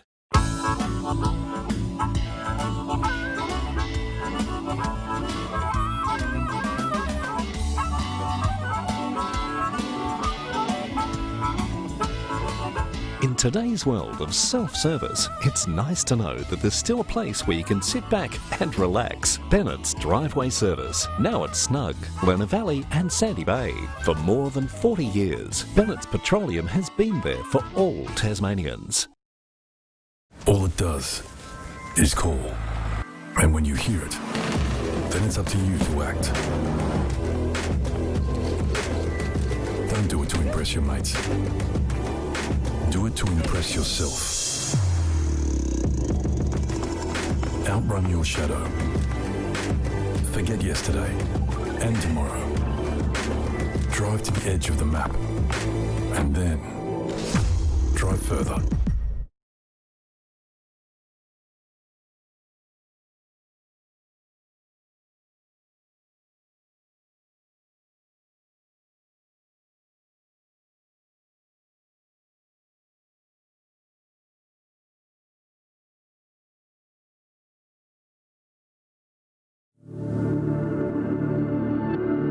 you thinking of selling your home? We have buyers ready to go. Mr. and Mrs. H are looking for a 2 to 3 bedroom home in the northern suburbs. They would love a lock-up garage and a fairly level block. They have up to $550,000 to spend. If your home fits that description, call me, Alison Rogers at EIS Property.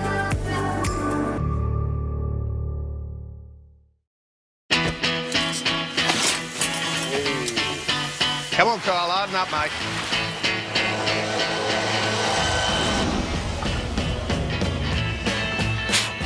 Bit dusty there, buddy.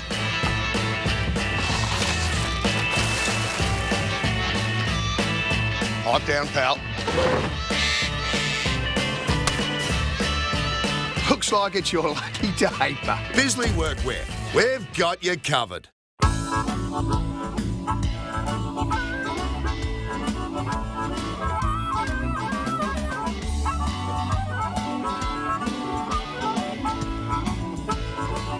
In today's world of self-service, it's nice to know that there's still a place where you can sit back and relax. Bennett's Driveway Service, now at Snug, Lerner Valley and Sandy Bay. For more than 40 years, Bennett's Petroleum has been there for all Tasmanians. All it does is call. And when you hear it, then it's up to you to act.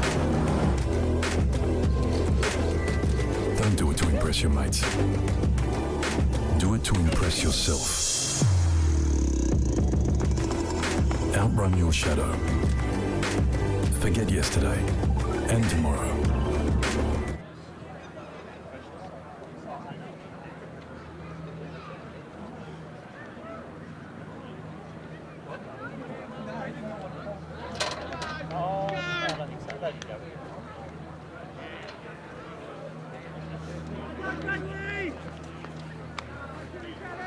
go, boys. Welcome back, ladies and gentlemen, to Pembroke Park for the EIS Property SFL game of the day. As we can see, Dodges Ferry have a comfortable break and are kicking with a little bit of a breeze. But it was a very interesting first half that was slightly wasteful of Sorell. They had plenty of the ball in that second quarter, Reid, and just didn't quite capitalise on their opportunities. No, that's right, Hoppy, and I managed to listen to Brent Oliver address his players at half-time, and he was equally disappointed with their efforts. Thought they were kick chasing, not enough chat. All in all, very disappointed with his troops, so I'll be interested to see how they rally for this second half. Okay, so ball comes out to Pace. Pace was very elusive there as he all but sort of turned back into trouble, but there was no trouble at all for him as he got it forward. But the person reading the game so well was Anderton teaming up with Stanley. And these two have all but brought their own ball along, Reid. They have. They've been... that's certainly that last quarter, the second quarter, Hoppy, they were very good in gathering up a lot of possessions. Blake Anderson, particularly on that last line of defence. Good Certainly tackle there we saw from Baden Eden. It was who Main tried to break his way through. The handball came out, and I think that might go to Matheson, who's at the bottom of the pack. No, he hands it back to Dunn. Just running around the back. He got a bit of work on his back there at half-time, Matheson, from his dear old dad as well, who's one of the assistants and runners. Very good footballer back in his day, Reid. I think he had a bit of a stint there with Richmond, of course, a premiership player with the North Hobart Demons. That's a strong tackle there being applied by Sorell and well rewarded by Bradley Hibbard, who you like the way he goes about his football. That's right. Simo Kennedy just a little bit slow there. Again, this is what happened the first half. The Sorell pressure on the ball carrier has been awesome. Yes, it certainly was. And Braden Main taking another strong mark. And just quickly, it was Bella, the cross pug, who won the dog race at half-time. Pug and Staffy. Right, okay. Sorry couldn't bring that to you. We had other commitments, but gee, it was a hotly fought race. Well, I thought I saw Adam Goods' dog over there. He's got a whippet, and I just heard whip it good, but that might not have been him. Okay. It is all happening here as it's towards the half forward flank. and going out of bounds, and another throw in. Now, let's have a look at that screen. What's going on there? I went in there at half-time into the canteen, and the only challenge that I had from the Sorell canteen was I going to go for the old German Spy or the toasted Sanger. And I went for the toasted Sanger. It had lashings of cheese that was just oozing out the side with a little bit of local pork. And it was fantastic, magnificent. And I noticed you decided to go for the scallop pie. Yeah. Well, you can't complain with the fresh scallops that we've got here in southern Tassie, can you? Plenty of fare, so just get yourself in there to the canteen if you are around Pembroke Park. People just call Park, even not interested in the footy, can call in and grab themselves something and a little, maybe a little bit of something to drink to wash it all down. Travelling up the Arthur Highway or down the Tasman, they meet at Sorell and think, oh, what better spot to stop off and grab something to eat? Why not? It is the Derby. You're going close to the goal. That was brilliantly done there. Peter Dacos inspired shot on goal. And it's fascinating to see that nowadays, Reid. Back in the day, it was almost deemed as a fluke. But it is something that is taught. You look at the coaching manuals and they talk about the cross-check bounce shot for goal. Yeah. Very clever, but not quite coming off that time as Cusick takes the mark. What's happened behind play? Modern era. He's given it back.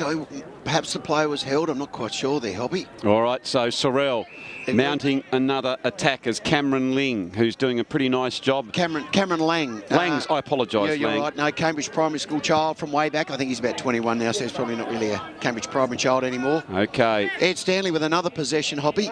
Yeah, he's getting a lot of it down back. Very creative, and again, no one is really coming nearing as the burly forward leading up, taking a nice strong mark there in hooker, a long way from goal. Kick goes over the top. Benny Richmond outnumbered there by a couple of Sorell players.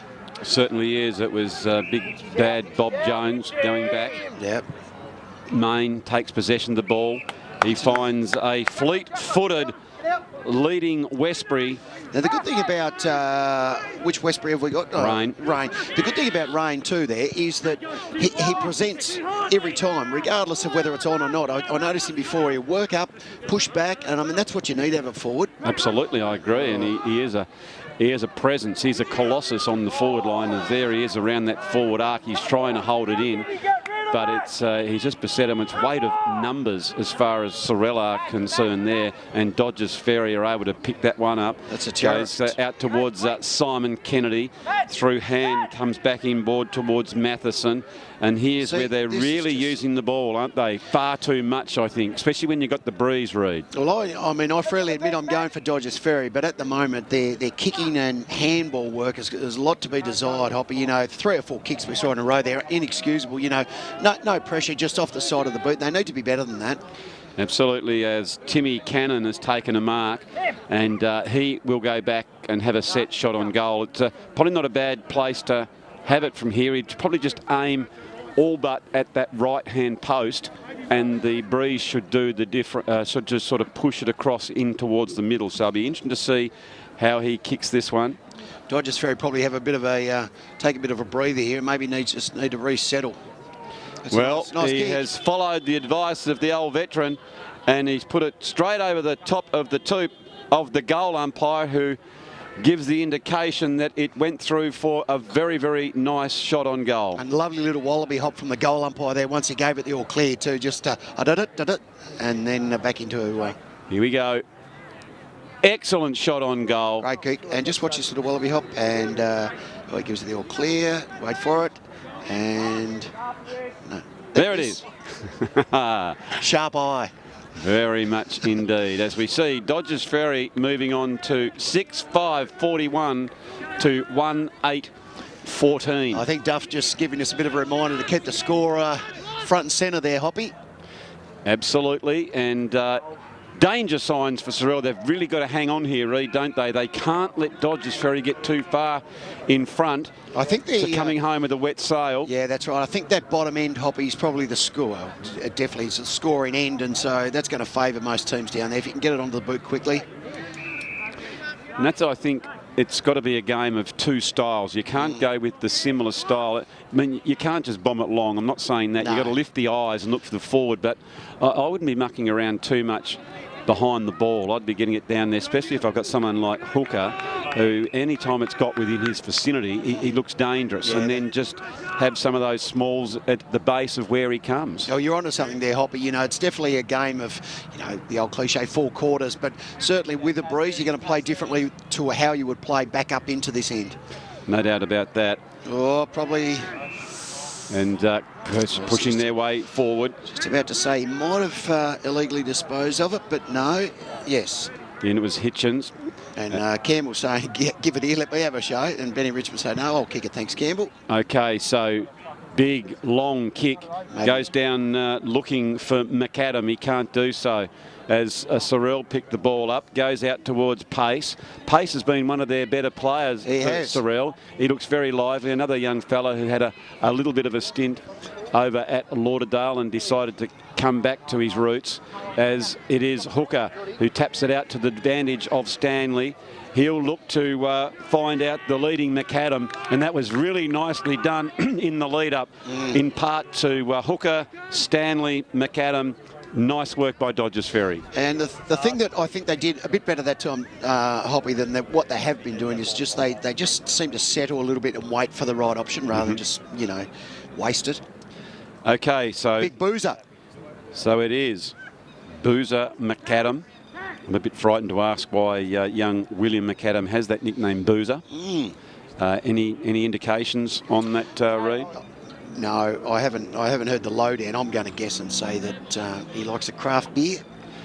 Yes, it's. I don't think you have to be a rocket scientist, maybe, to sort of work that out. But that don't cast aspersions as Dodges Ferry mount another attack on the goal, and that kick that came in from Sorell has been punished in spades as Dodges Ferry have slotted through another goal here at Pembroke Park, Reid. I'm not sure who got that one, Hoppy. we were distracted about where Boozer might have picked up his nickname. We'll have a look at the Mood Food replay to get that indication of who put it through. But it certainly is some danger signs here. You just see the Sorell player probably just unlucky with a poor kick. Looks like it's come back to Boozer, and he's dropped it back in. So. It was William Boozer McAdam who put that through. So terrific work by him. And the JMC Motor Car Company scoreboard, it tells us that Dodges Ferry really moving along now. They are 7 goals, Reid. So 1-8-14 to 7-6-48. Yes. So they need to stay in the game now, Sorell. Otherwise, their shoulders will start to droop a little bit. That's right. Well, they certainly are still in it. There is no doubt about that. Their pressure around the ball is still very high. That's right. And we spoke to Jock McGregor previously to this game starting, Hoppy, and he sort of said, you know, often that Dodgers have slipped away a little bit, you know, with 5 minutes or 10 minutes here and there where they've kicked some goals, but it hasn't necessarily been indicative of the game. And I'd say that's probably the same here, 14-48. Yep. Although I certainly wouldn't say Dodgers have been dominant. Yep. Well, here's a good lead by Westbury, and strong hands taken in front of his eyes, and Westbury will go back and have a shot. I think it's just probably on his limit here, Reid. It's a fair old kick. What's he going to be kicking from about... we can see there's the 40? 50, and so you'll come inside it, off just 1 or 2 steps. He decides to put it to the team thing. He put it to the front of the square, and coming out is Cameron Lang, who was like a bit of a jack in the box. Have a look at the vertical leap on the young man. Got to a great position just in front of Hannibal Lecter, and has taken that strong mark. Excellent strong mark there from young Cam Lang. His dad's heavily involved in the footy club as well. Certainly is. Lang lining it up. Leans back on the kick. Oh, that's unfortunate, and they really needed that one to go through, Reid. They did, especially after such a strong mark. He should have deserved. He deserved to finish it off nicely. Yeah, so it was a very, very good mark. In fact, I think his dear old dad might be the secretary or the credit. I know he's definitely the secretary, has been for many a year. As the ball goes back in, big pack falls, paces at the bottom, and might have been tackled without the ball. He appeals for it. Yeah, Blake Anderton probably held on a little bit too long, but lucky. Might have been a sling there as well. Yeah, he's thrown a sling. Good decision there from the umpire. Oh, it's getting a little bit heated, and a couple of times when those free kicks aren't rewarded, there's a bit of frustration bubbling over the top here, and it's going to be a free kick to go to Sorell. They're calling for the fifth, at the umpires having none of that. You can see there is no doubt about it. Pace had not taken possession of the ball. Might have been blindsided, but he certainly, they said the umpire, he said play on, but he swung him over, and it's going to be a shot on goal here for Chapman. Brilliant tackler is Chapman, isn't he? Young Daniel Chapman comes in, nice looking kick off the boot. It's swinging towards the side and just misses on that near side.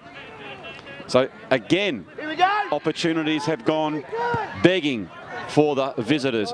And I guess for them at the moment, Reid, they need these opportunities to come good, don't they? As a strong tackle there by Timmy Castle. He's been another really, really good player, and he's just reminding Riley Hooker, he says a little bit of, what about you get a kick, son? If you get the ball, I'll tackle you as well. As we can see, McGregor down there, he's trying to encourage and enthuse his players, and the runner, of course, is the injured, reigning best and fairest Isaac Bateman. Right. So great info there. Yeah, might have got one in the back. Yep. Yule was tackled by Chapman. Oh, I don't know if he's okay here. Let's have a look on replay. Picks it up and then driven into the ground. Yeah, he's a bit sore. Well, maybe he's a bit winded. Well, I was just sort of worried about the concussion then, because we might even have another look. Look at his face. Yeah. His face was driven into the ground. Let's have a look. And he looks a tad groggy.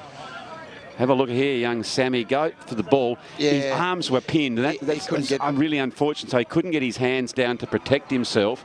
As we can see here, he's going to be wearing a fair bit of the Pembroke Park dirt. So, other than he flicks it on the camera, was going to.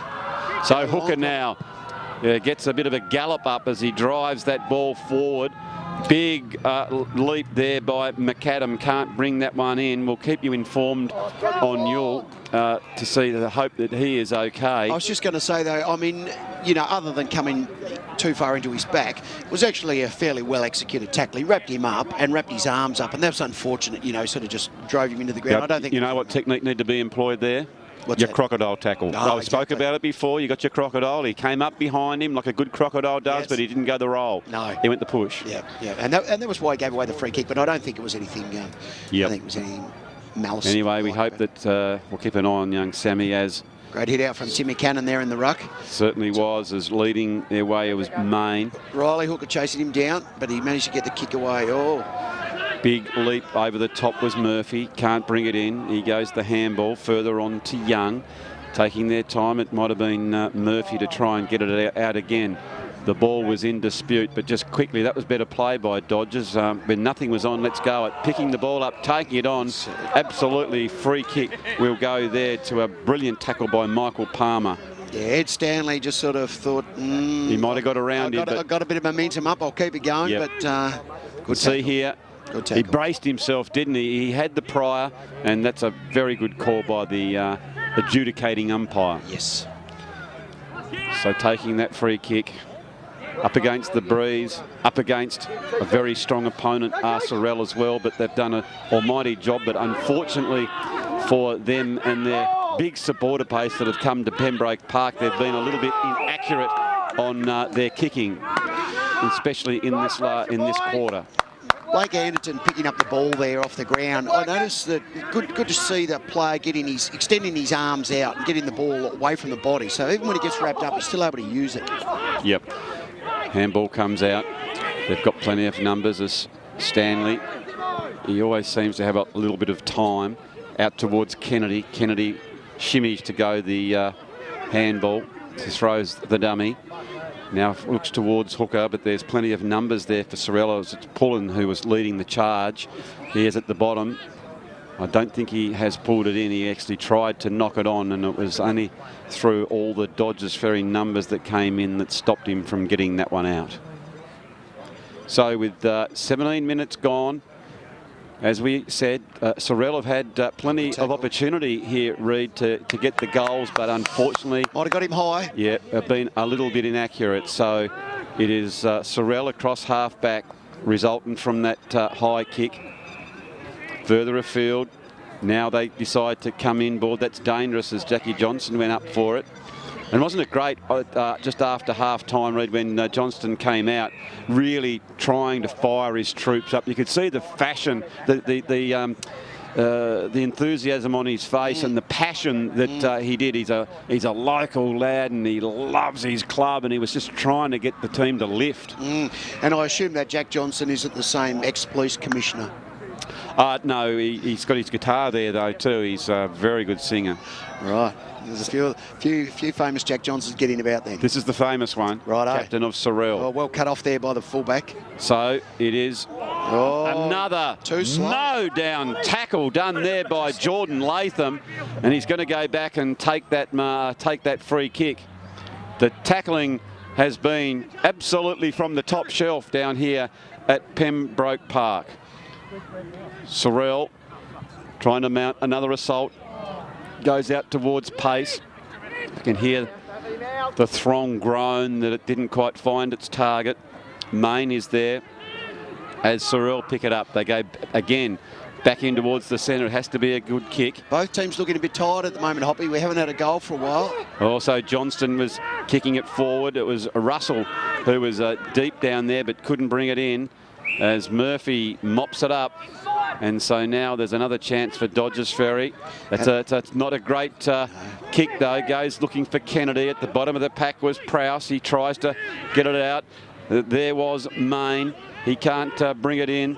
Oh, it's going back and forth as Richmond was there for Dodgers, and now they seem to have the numbers as they're streaming out to plenty of space. Goes over the top of Hooker. Good enough to go back in the tackle and the stand-up. He's ably assisted by Bennett, and wrapped up and that particular time was pulling for Sorell, and the umpire will throw that one aloft. Take front position, Brad. There it is. Main, as we heard earlier, their big ruckman Siggins. It was a hamstring injury, Reid, I think you said. Yeah. So Big Jack Siggins, unfortunately, having a shower at half-time there. Saw a great mark there. By Pace. Billy Pace there. Good beard too, Hoppy. I tell you what, that is a very thick beard, isn't it? If he doesn't make a beautifully executed double IPA in the off-season, I'll give you your money back.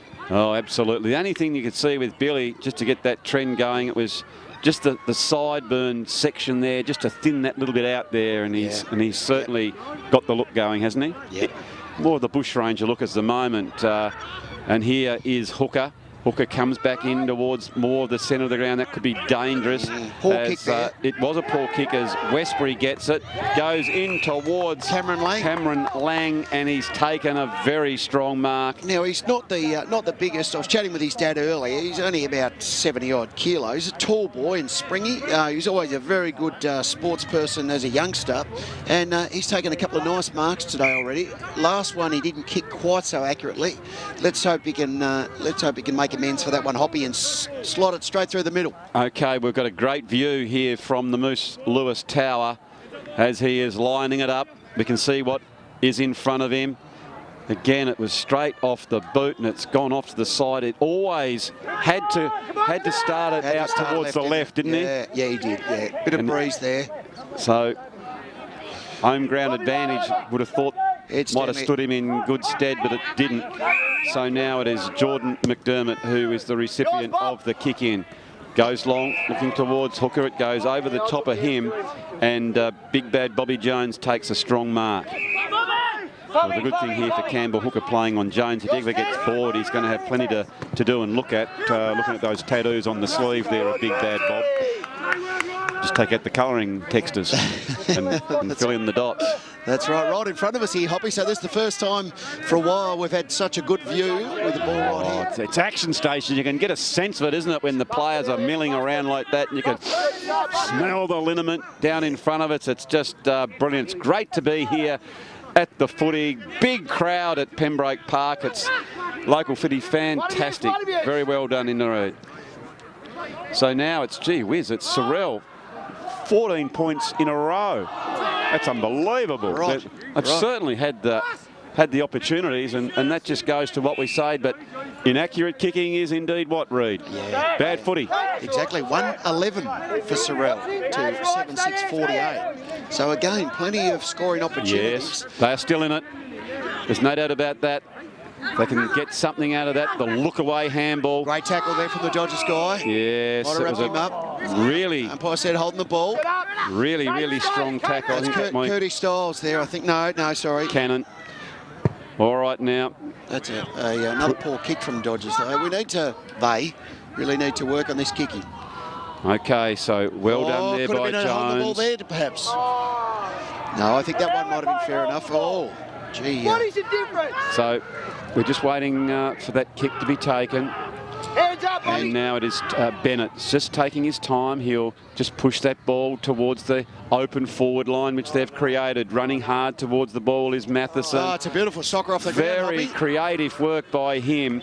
And Isaac Matheson has just put that one through for his second goal. He kicked the other one out of a pack, and that was clever play, Reid. Yeah, saw it on the ground. I think he felt someone right up the clacker and thought, right, I better just get this one going forward. So here we see Matheson, who was tracking the ball, didn't bother to bend down and pick it up, just kicked it Ronaldo style off the ground, straight through the high diddle. Nice work by him. And this has been the difference, Reid, in the two teams, that when Dodgers have gone forward, you can see here, 8-6, and there is your difference to 1-11. They've been more effective the time that they've spent inside 50. I reckon the Sorell coaching bench would be a little bit disappointed with that because, you know, as you alluded to, Hoppy, they've had a fair bit of the ball, a lot of scoring opportunities and haven't been able to capitalise that. Whereas Dodgers, you know, they get down and, you know, regardless of how the goal went through, perhaps you'd say it was a lucky one, but they got a goal on the board. Absolutely. So it was, here he is, Turtle Workman. That's a good mark from Murphy. Yeah, so nice work by Workman, but not to the advantage. I don't know that he either he didn't see him or he didn't weight the ball enough or he didn't give it enough. But all in all, it's going to be a shot right in front of the Sorell goals. So Sam Russell will go back now. He's got the Bob Marleys about him, and he'll have a direct set shot on goal. Well, can he break the duck with all these behinds that they've kicked? Taking his time. He likes it. Looking at his kick. There it is. They've put it through for their second, and they're still alive. Well done by, excuse me, Sam Russell. Yep. They enforced that turnover, which was so costly for Dodges Ferry, and they've slotted that one through, excuse me, as we see here on the Mood Food replay. Lovely style, Hoppy. Certainly is. So 2-11-23 to 8-6-54. This game has still got plenty of time and action in it. Reid hooker. It has, Hoppy. It's been an entertaining game, and certainly, you know, as we've said, the scoreline hasn't necessarily indicated the intensity of both teams. So now the ball came back to the middle. It is in dispute deep into this third quarter. Nearly 26 minutes gone. Throwing up, but it looks like Westbury has had another run on the ball. He has just done such a power of work. Hooker that time is pushed aside there by Latham, who's done a really good job, and I like that matchup as well. He's good. He's got a good size. He's one of the few bodies, I think, who can stand toe-to-toe with Hooker. Yeah, Adam. We'll just let this one go here. You can hear the coaches. There is Hooker going in again. That's Riley Hooker this time. And the siren has sounded for the end of the third quarter. So let's just have a look here. That it was great to see for the game sense that Sammy Russell was able to push that one. It is 8-6-54 Dodges Ferry to Sorell 2-11-23. So they've had plenty of the ball, 13 shots. and it's just going to be interesting to see what they've got left in the tank. They've certainly spent a lot of fuel out there, Reid, with the style of game. It's very taxing on the body, applying tackle and tackle and tackle. The good thing as far as Sorell in the tackling, it's a little bit soft underfoot, but again, that can be taxing on the legs. I get the impression too, just from the Sorell coaching staff walking out, that maybe they felt as though their players hadn't been rewarded for the free kick for holding the ball, given their tackling pressure. I thought the umpiring wasn't too bad. It's certainly a hot potato, and I think Sorell have continued to, what are we into the last quarter now, Hoppy? And I think Sorell have really been working hard all day to try and nullify, what arguably is a pretty good Dodges Ferry side on paper. What I liked about that was as soon as the siren went, Coach Jock McGregor, he almost just ran towards his players. You could get a sense that he was keen, he's up for the challenge. Yeah. So he'll get out there and have a bit of a discussion to his charges, maybe change up a few things, see how they go. It's interesting to see that, if we're to be fair, the breeze, really hasn't picked up too much, but it certainly will be favouring the end the Eagles are kicking to. So, ladies and gentlemen, it is three-quarter time here in the EIS Property SFL game of the round at Pembroke Park. We're going to take our last break for the day and bring you back. When we come back, we'll have the last quarter for you. Are you thinking of selling your home? We have buyers ready to go. Mr. and Mrs. H are looking for a 2 to 3 bedroom home in the northern suburbs. They would love a lock-up garage and a fairly level block. They have up to $550,000 to spend. If your home fits that description, call me, Alison Rogers at EIS Property.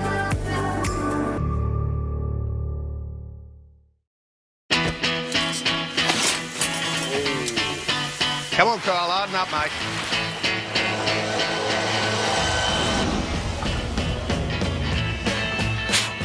Bit dusty there, buddy.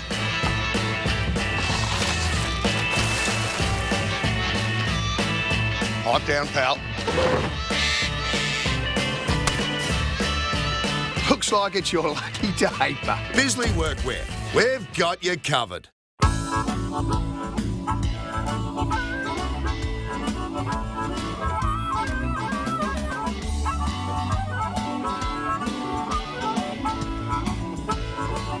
In today's world of self-service, it's nice to know that there's still a place where you can sit back and relax. Bennett's Driveway Service, now at Snug, Lerner Valley and Sandy Bay. For more than 40 years, Bennett's Petroleum has been there for all Tasmanians. All it does is call. And when you hear it, then it's up to you to act. Don't do it to impress your mates. Do it to impress yourself. Outrun your shadow. Forget yesterday and tomorrow. Drive to the edge of the map. And then drive further.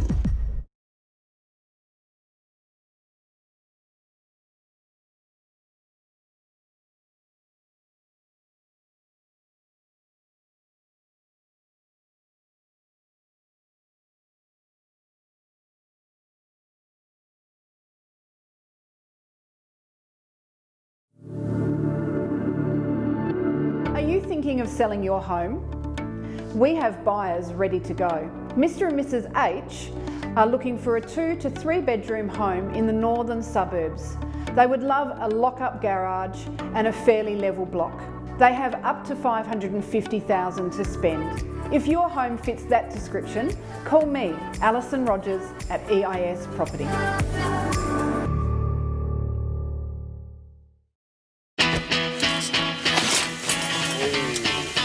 Come on, Kyle, harden up, mate.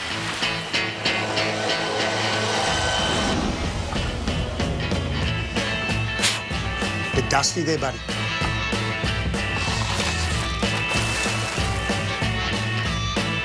Hot down, pal. Looks like it's your lucky day, but Bisley Workwear. We've got you covered.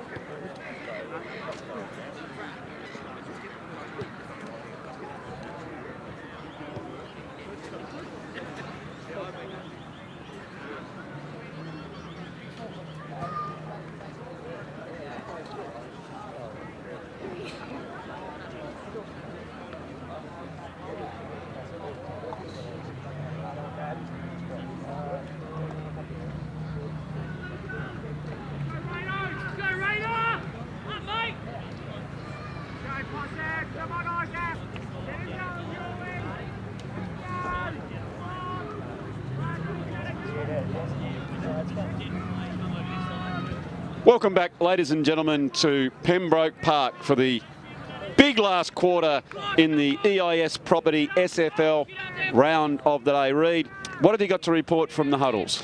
Well, I can tell you, Hoppy, that this last quarter, Jock McGregor is going to want to see his players continue with the intensity they've had all day. He's been really happy with their pressure, being able to, you know, compete for that contested ball on the ground. And Brent Oliver, on the flip side, is wanting his players to lift for this last quarter. Okay, well, we'll see what happens, ladies and gentlemen, as taking possession is Michael Palmer. He goes out wide, and all we know for the game sense. Brilliant tackle by the little dogged Chapman. He is tenacious. He's like one of those little Jack Russells nipping away at you all the time as Mark Johnson picks that one up. Here's a big chance, and they'd love a goal within inside 60 seconds. Running hard towards it is Billy Pace. He goes hard in the second effort, close to the boundary line, and a throw in, and it's down the end as far as Sorell are concerned. The Eagles are up and about. Yeah, big Jake Murphy managed to just sneak that one over the line. They're probably a little bit relieved too, because there was a bit of momentum coming out of that first ruck tap for Sorell, heading down into their into what theoretically has been the scoring end today. Certainly is. Man in front taking that tap was Young. It's rove by the Eagles, and you can hear just at the crowd, they sigh, and they would have loved that one to gone through, but they're mounting an assault. The pressure is on down here at Pembroke Park. And I think indicative of this game, Hoppy, you can see that most of the players are down that bottom end at the moment. There's not a lot in this end of the ground. Sort of showing that, you know, Dodges Ferry aren't just going to assume that they've got this game in control. Certainly they're going to work defensively as well. No doubt about that as the ruckmen go about their work. Young, who stands at about 201 centimetres tall. He's a big fella up against Westbury. Westbury, I think, won that one though, Hoppy. Managed to get the ball down to his own advantage and get it on the boot. Unfortunately, it's gone back out, and the umpire will say, let's chuck it up again. Okay, so it's a slight lull with a couple of minutes gone. And it is Sorell trying to make this comeback. They've had plenty of opportunity, but just have been inaccurate. As picking it up now is Johnson. Johnson screws it back around towards Lang, who's been very live wire. Very lucky there. Blake Anderton might have come over the shoulder. So it was, again, Sorell having a bit of a snap on goal and inaccurate. So it'll be Ed Stanley, the designated kicker, to come in. Of course, that is your modern football, where traditionally back in the day it was always the fullback who just kicks in, but these days they'll have someone who is a go-to person who'll kick it in, and Ed Stanley is that, and then he'll run off and try and create that spare in the back half, so they can free that player up. Yule takes a nice mark. He seems to have recovered now from that very, very heavy knock when he was driven into the turf down here, actually where he is now. Going up there was Hooker. Can't take the mark, but his second effort was tremendous on Jackie Johnston. And they're wrapped up, and another throw up will come out of this one. So tell me a bit about the pre-season for Riley Hooker. Has he been in the gym? He looks like he's buffed up slightly. Yeah, well, stronger. Those boys were going to one of the local gyms, and then when COVID hit through, they set it up down in the backyard, and they were pretty good about it. They tried to get me down there a couple of times, and I quickly knew where my spot was on the couch, so I left them to it. But the three of the boys were all down there and into the gym. See Blake Anderton picking it up again. Yeah, so Anderton, who's been just wonderful down back. He has had plenty of the ball. Gets it further afield out to Donaghy. He's looking for Dunn. He doesn't spot him up, but taking a really good mark. Reading the ball very, very well. Tane Suki there. Yep, that was Suki, who has had a bit of a knock on the nose. Good name too, Tane Suki. It's an unusual name, Reid. No doubt about that. Talking of which, what are the origins of your name, Reid?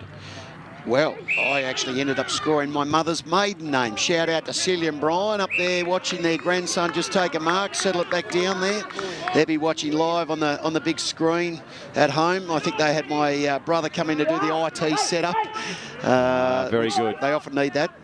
So Good work taken by Campbell here. As you can see, came in, he was just a bit elusive, played it pretty smart. And Campbell hooker, he's going to be lining up his 4th goal. And this would be a dagger through the heart if he could put this one through. He started it towards the left-hand side, which was very astute on his part, but it swung away that right or left to right, and a minor score was the result. It's a bit hard to judge that breeze from the commentary box, Hoppy, but looking at the trees, it still looks like there's a bit of movement. So I guess from 40 metres out, it's probably a little bit harder to a couple of Dodgers players. Isaac Matheson was the one who kicked that one in, and coming out, Yule has hit the ground hard again. He'll sleep well tonight, Hoppy. Oh, certainly will, but not before Timmy Cannon has taken a strong mark, and we see there that's the 2 combatants.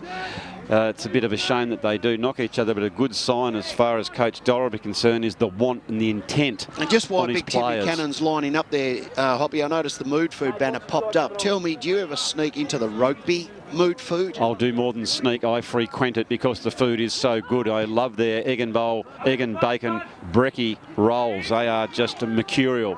I'd urge you to do it. And I'm looking for, every time I go north, you always stop at the Kempton Mood Food. It's a welcome sight, isn't it, to behold coming on that highway? Well, I know Campbell Hooker doesn't mind the brekkie burger either, so I wouldn't be surprised if you guys were in there together. Excellent work. You get your latte, you get your brekkie burger. Umpire slow to call the ball up there. You know, he's normally been pretty quick on those today. He's just waiting to see if it was going to come out there, I think. So he is about to throw it up now. Looking quite debonair too, the umpire, with He's got a headband. With the headband. Oh, that's a goal, I think. They've hooked that towards goal, have Dodgers. And through she goes. Mr. Mugabe gives it the all clear. I was going to say, the professor down there. And I think it might have been Ed Stanley. I'll just double check that one on the said egg and bacon roll / mood food replay. It comes out beautifully roved there by Stanley. That's always been a strength, the way he race. And he hit that running, didn't he? He knew where to go. And if anyone loves a celebration, it's Ed Stanley. Hey, Hoppy, I've just received a message here from my lovely mum. She's up watching the footy with my dad and my brother on the comfort of the South Hobart house. So that's fantastic to know that we've got at least 2 or 3 people out there in the big wide wander. Well, I tell you what, if the Hooker clan are watching, I reckon our viewership will be in the thousands. You just breed like rabbits. That's right. We've slowed things down now since I had the snip. Well, thank you very much. He's a member of the Green Sheep Brigade. And so it is young Prowse. He's got the top knot happening. Yeah. Here he goes. I'm not a massive fan of the top knot, but I guess if anyone can pull it off, he can. Well, he's pulled it off very nicely as far as the knots are concerned. Comes in. Again, picked up by the running player in Cure. He couldn't get the goal, but they go back in to have another go. I tell you what, that is 14 behinds to Sorell and only 2 goals. So it's not like Hoppy, they haven't had the opportunity. No doubt about it. It's been down there, hasn't it? Absolutely. That was Billy Pace. So 2-14-26, 9-7-61 is the advantage here for the visitors, the Sharks, as they go forward. And they're certainly not playing like gummy sharks. They are like great whites. They are on fire here at Pembroke Park and charging what seems to be a victory, unless they can turn it around, the home team, the Eagles. Reid, hooker. Yes, I think the white pointer's jumping up into the boat at the moment, Hoppy. And it was an unfortunate incident through the week, wasn't it, with that shark and that poor young fella. I know you're very keen on the angling. Yes. Has anything like that ever happened to you while you've been out trying to secure a feed? No, I've only ever seen one, thank goodness. I don't go looking for them either, but there was... Here we go. It's Pace. Pace turns around. I thought he might have had a shot on goal with a set shot, but he decides to get the momentum going, and he's just pushed it to the other side. Reid, hooker. Probably lucky I'm not goal umpire, Hoppy, because I thought that was through the middle. It looked all right, didn't it? Yeah, but anyway. So, no Noah's Arks inside the boat for you? No, not yet, no. But I've got a mate that saw one about a fortnight ago just off the side of Shooting Island. Nice big one, just sneaking along near their tuna lures. And, of course, there was that other one up near 10th Island that was spotted throughout the week. Flipping around. Great footage of a big white pointer's tail. You don't get to see that, and that was awesome. So they're a beautiful creature. But back to these other Sharks, Hoppy. Yes, these Sharks, they are certainly in the premiership window. We don't want to get ahead of ourselves, but of course they fancy themselves down there, and they're playing against the rebuilding Sorell, who have shown us plenty today. They've got a lot to work with. As a strong mark there taken. Stanley who picks it up, and of course the way he's playing, he's putting himself in line. Well, I was just for best player on ground, the big prize on offer. That's right. What is the ID clothing? The ID clothing cap. Not the one of the ones that you button up at the back. It's the proper elastic one. Proper fitted to your. So the good thing about that, what happens is, as soon as it's announced, the ID clothing, Mark Kroon is here from ID clothing. He goes out, measures the head, and they quickly make it to fit. Well, if it's looking like Ed Stanley, they're going to have to probably go to the larger sizes. Yep. So the All-Star Dream Fit Edition. Wow. That's the one they're looking for. It's a flashy hat. From ID Clothing. So Matheson takes possession of the ball, but look at Prowse going front on. He goes straight through. The ball came out to Johnson, who then was beset upon by Benny Richmond, and the umpire will throw that up. Two good tackles, one from Sorell, one from Dodges. I think Sorell can hold their heads up high today, Hoppy. You know, given that they went down to got the kick out, but cut off. Given that they went down to Brighton last weekend, they've sort of bounced back and really thrown everything at this Dodges Ferry side. Well, I tell you what, they're not out of it yet. As they get that ball, they charge towards the goals. The crowd erupt.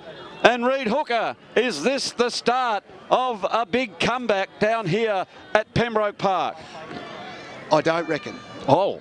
But they have got a lot of scoring opportunities. The game's not over, and they've worked very hard, and so full credit to them. I think it's probably going to be a bit tricky now with, what are we, midway through the last quarter to try and get back. But as I was just saying, I reckon they could be really proud of their efforts today. Their attack on the ball carrier, I think, has been better than Dodges Ferry. Absolutely. So that was a great kick for goal by Braden Main. What I liked about it was his little shimmy to straighten himself up. So if the Eagles can somehow get another one within the next couple of minutes, they will certainly be up and about. That will really arouse the team. As we can see, they're 3:15:33 on the JMC Motorcar Company scoreboard to 9:7:61. So picking it up with a big, strong tackle was Johnson. He tries to push it out. He can't get that one out. It was Dunn who was the tackler, and to be a ball up. He's been one of the better players, Mark Johnson. Yeah, he's worked really hard, and I think, you know, again, not knowing all the Sorell players that great, I actually think that here we see the big fella. Yeah, Matty Young. Matty Young take a shot. I was just going to say, Mark Johnson, Jono, you know, I think he's worked really hard all day. I don't know whether it's his haircut that stands out, but certainly he's taken a lot of grabs, and his work rate around the stoppages has been really good. Okay, so Matthew Young, who took that very courageous mark backing back into the pack, is lining it up. You can see the distance between hand and foot is a very large drop, but he has managed to put it down as accurately as ever. As the professor says, she's all clear, and Matty Young has slotted it through for his first. Yep. As that maybe might have snuffed the comeback out, Reid Hooker. And as the crowd went wild there, didn't they? You could see as he had this beautiful shot on goal, the crowd there behind just going, yep, you ripper. Look at them go. Yeah, they're not too happy at all, because they are dead in the wool locals, and even Jock's got the glasses as he doesn't want to look. That's always bad signs. No, he's got them off and he's got a smile, and I reckon so too. This has been a much improved performance, and with 14 minutes gone, there's plenty of footy left to play for. But really, to say it's a pass mark, Reid, that they can't let Dodges Ferry get a couple of easy goals. They'd love to make an impression on the scoreboard here. That's right. You know, as we see someone... Evel Knievel. Just getting a run up for the last jump. He's going for 12 cars and 4 buses. So it is Sorell going forward. Billy Pace takes a nice mark, the bushranger. Here he goes, pace. He was too far out. Puts it out in front in a nice spot, but cut off there by Murphy. Yeah, it was cut out there for a rampaging Rain Westbury. Further back to Stanley, and all of a sudden now, when it looked like the home team are going to have a shot on goal, they are repelled very, very quickly. Strong tackle. And I think the Sorell bloke just saying, no, mate, I think you might have had an opportunity there. Come on, Dunn, he said. Yeah, no. Yeah, I got nothing, and he was a very strong tackle. And 50 metres, that's probably a bit of a soft 50. He just sort of asked and then gave the ball back. But I think he definitely had first opportunity, chose not to do it, took on the tackler and got caught. There's another one. Oh, dear. Yeah, you just definitely can't run across. Gee whiz. You can't. That old card trick, the old I'm going to kick it from here, and he tried to smother it. Brilliant play there by Michael Palmer, who is taken down to the goal line, and he has put that one through for a goal. And they are still in the game. They are not going away.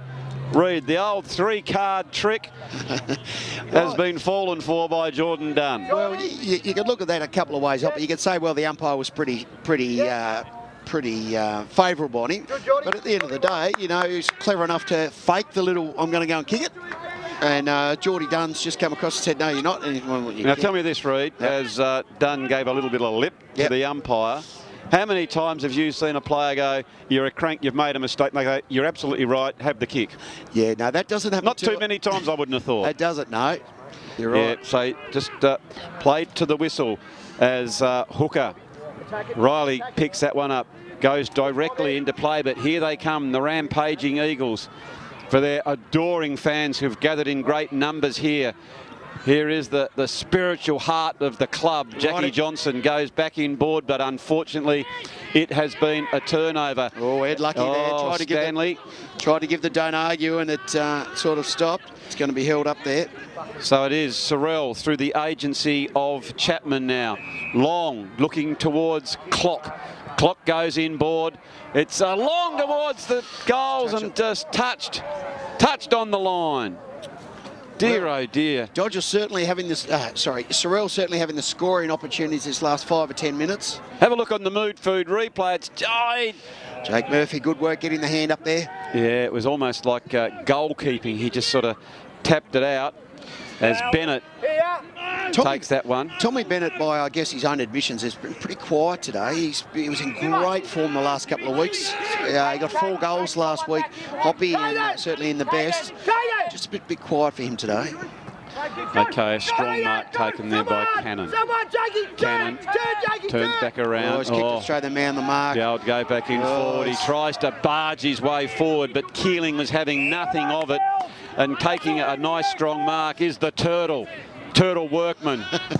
There goes the Turtle. Now, good cricketer, Hoppy. Do you know if he would ever turn for the 3rd, or would he settle for 2? He's not a 3rd man. She's 4 or bust. The big Turtle. Strong fella. Does a lot of his work. Comes from Campania and a good cricketer. And we see Clocky there. Goes in and out. He's pushed off the ball. It's a free kick down the ground. Yep, fair enough. Absolutely. Yeah. Oh, he's decided to play it on. Michael Palmer picks the ball up. Oh, he scragged the kick, and another opportunity for the Eagles has gone begging, Reid Hooker. Well, Hoppy, I was going to say, if they've done tackling practice this week at training, I reckon next week they can practice their goal kicking. It's the one, because they got one part of the game absolutely right. But Jock was absolutely pulling the hair out of his head, because it's a frustration he's growing. They've had plenty of the onion, but they just haven't to capitalise on it. 4-17-41 to Sorell versus Dodges Ferry 10-7-67. Strong mark taken by Cure. Cure going back. Bobby, hold! And he's probably a little bit too far out. But here he goes. Big, long, raking kick. But in the attempt to get the distance, has pushed it out to the right side. The good news is it wasn't a behind. Yes, and the Bush Ranger has seen that one over, and the free kick will go to Ed Stanley. Stanley now just checking. I think he's up to possession number 33. Interestingly enough, the start of the game, I noticed the Dodges Ferry kickings were a lot longer. as they've gone on through the game, they've tried to chip this smaller one around, this shorter pass. Yes. Blake Anderton not testing himself with it. Oh, dear. So it was another possession, but it went astray, and Stanley has taken it. Stanley goes back in, and a strong mark taken there by Kurt Stiles. Stiles goes back around, goes towards that outer side, and then it's going to be another boundary throw-in. So we need another goal here for Sorell to keep that enthusiasm of the locals and keep their interest. And as we've said, Hoppy, as we get into the final stages of this game, you know, perhaps the last 3 or 4 minutes, Sorell 41, Dodges Ferry 67. If you said to Jock McGregor at the start of the day, hey, they're probably going to do you by, 25 odd points, then he'd be pretty happy with that. I think that's a pretty good effort to see here yesterday. So it is, Anderton. Well, that's an interesting summation from my co-commentator / expert commentator Reid Hooker, as a big bump as a don't argue there. It's welcome to the game late in this last quarter, as picking it up was Main. He goes in towards those goals again. It's bouncing end over end towards the boundary line, and over she goes. And so as we go around the grounds, so we are, of course, it is Pembroke Park, and we've alluded that we potentially sitting up here in the Moose Lewis Commentary Tower. We think it's good that we can get some name changes to some of the grounds. So name them after whether the good ring is. It's at Moose Lewis Oval. Yep. Down at Cygnets it could be Pud Park. Maybe Lauderdale could be, Beakley Arena after some of the legends that have played there. Maybe some of the people who are watching can send some ideas on maybe Pembroke Park. Could it be named after some of the greats? Yeah, well, it's certainly a good suggestion, Hoppy, and with a wonderful new facility going up, certainly there's probably an opportunity there for naming rights from a couple of their old stalwarts. Absolutely. All right now, so here is Westbury. Westbury fancies himself from the tight angle. We know from experience that he's a pretty good sort of kick. The umpire hasn't moved. And up she goes, the 2 fingers. And Westbury has put that one through for his second, and a gallant Sorell are staying in this game, Reid. They're just hanging in there, aren't they, Hoppy? They're just making it painful. And, conversely, I said that Jock McGregor should be really happy with Sorell, justifiably so. I think Big Brent Oliver would be mildly disappointed with the outcome here today. I think they were probably hoping to get a much better win than this 20-point affair at the moment. As we get to the end of the game, I guess Hoppy will need to start to look and see who has really put their hand up today in regard to both of these teams. Yes, who's going to win the coveted ID Clothing All-Star? The cap. Dream Fit cap. That's what they're all playing for. And, he's got to get rid of that. He has. He has, but he hasn't got rid of it correctly. No, play on, says the umpire. Just getting a little bit of advice from the locals on how maybe they think the game should be umpired. It's right out in front of us here. Young gets a Stanley. Stanley goes further afield towards Matheson, who goes in to the rampaging hooker. He swings around onto his left boot. Long, scything kick. Deep into the attack, it doesn't make the distance, and Sorell are there within numbers. They go the handball, comes out towards Pullen. Pullen, long raking kick, comes right down beside where we are. Very fierce part of play. Hooker goes back in to get it again, and evading that tackle, it was Main. Now they go forward again, and a nice mark taken by the Bushranger. Here goes Pace. Pace gets it into the danger area. Oh, they've got a man on here, and another shot on goal. Jackie Johnson gets it across to Daniel Chapman. Chapman goes in, and it's just off the side of the boot. I would have liked a nice big long kick on goal there, but it's Johnson. Johnson kicks it back in towards the goal. That's a really tough angle. And another one has gone begging there for the Eagles, but an exciting passage of play there, Reid. It was. And it looks like another behind.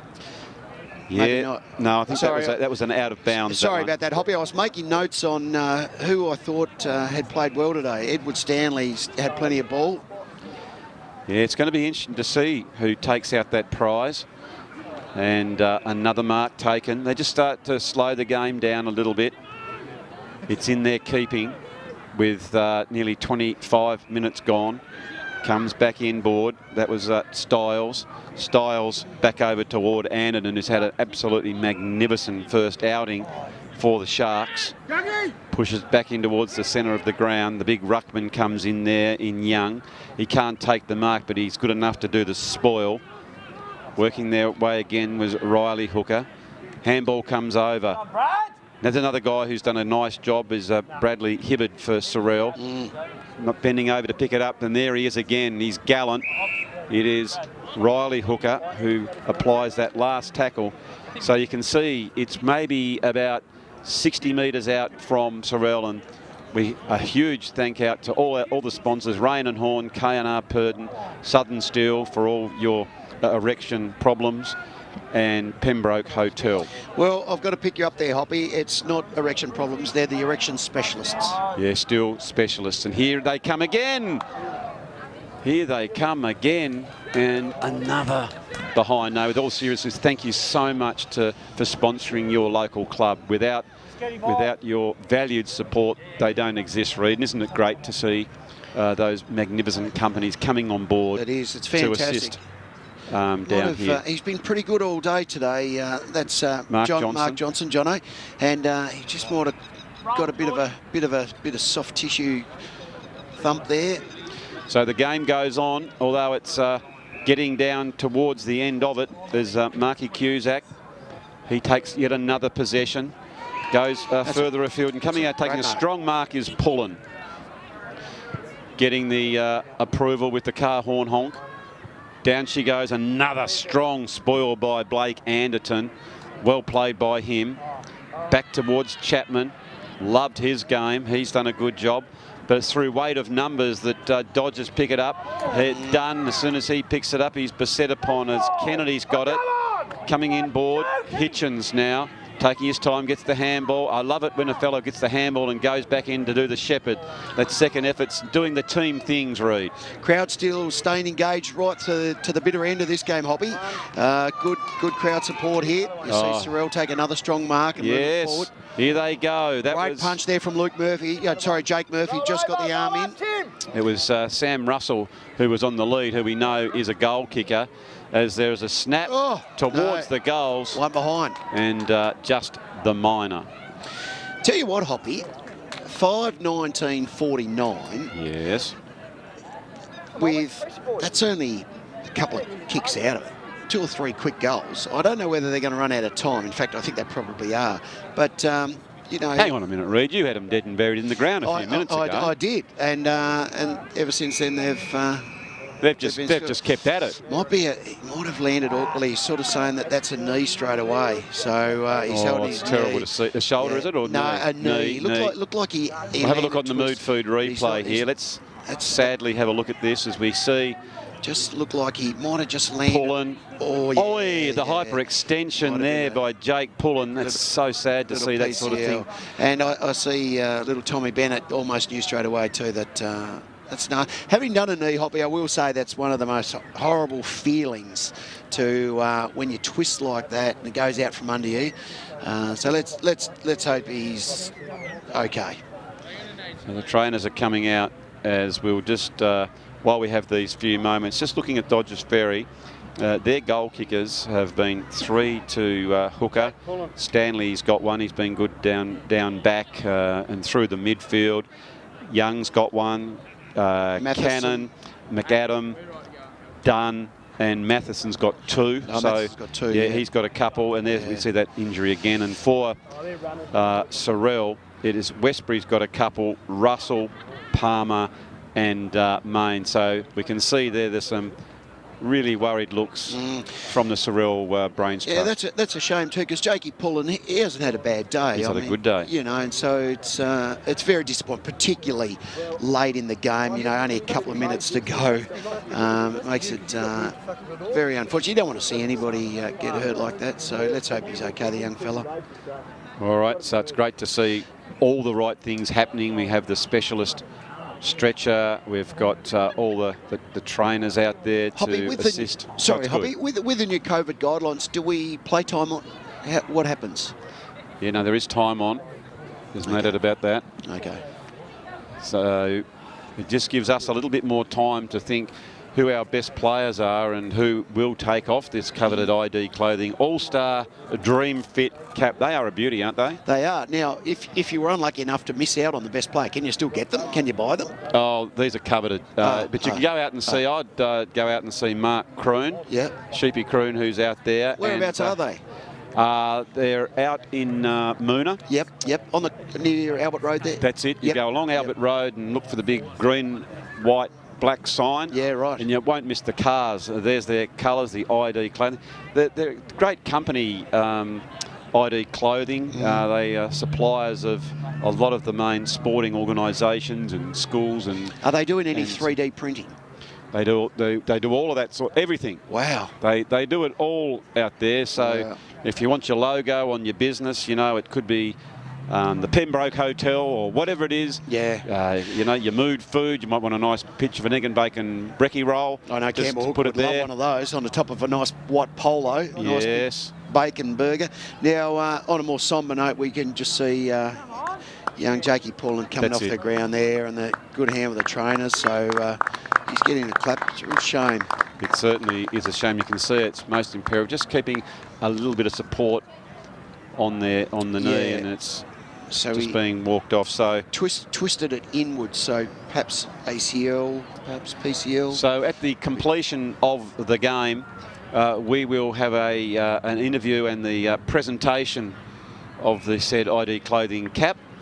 And then it'll be you and I just wrapping it all up. So we'll have our player of note in just a few minutes. So the ball is back in play, and it is Johnston who takes that mark. Johnston, long, raking kick, and he has kicked that one all but from Sorell Township. Yeah, straight through the middle. The gallant skipper, Jackie Johnston, has put it through for 6 points. Now, Reid, hooker, have a look at the score. I know, Hoppy. I'm getting nervous. I've got sweaty feet, sweaty palms. Well, as you're getting nervous, the big crowd are getting aroused. They're up in their feet. I mean, we've got 32 minutes gone, but of course, that's not quite true indication of what's happening, because we've had a big gap through the injury just a few minutes ago. That is a wonderful kick on goal by Jackie Johnson. Exactly, and it puts them exactly within 2 goals of Dodges Ferry. Here they come. The big ruck when they need a good break out of the centre. Going in hard was Palmer. They don't win it. It was Hooker who does so. Tries to get it out to his brother. They've done that plenty of time in the backyard. Look at big Campbell go. He overruns it on that particular occasion. Latham goes back to get it. Goes the handball out to Keeley.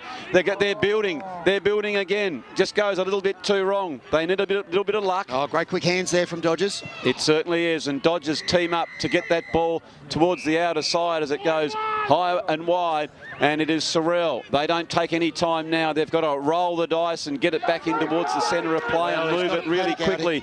Castle, we know he can kick that ball long. Oh, they're on here. They're a big chance. As they're going to go, the bounce is Chapman. He has to screw it back. He's gone to the harder, and the big full forward comes out.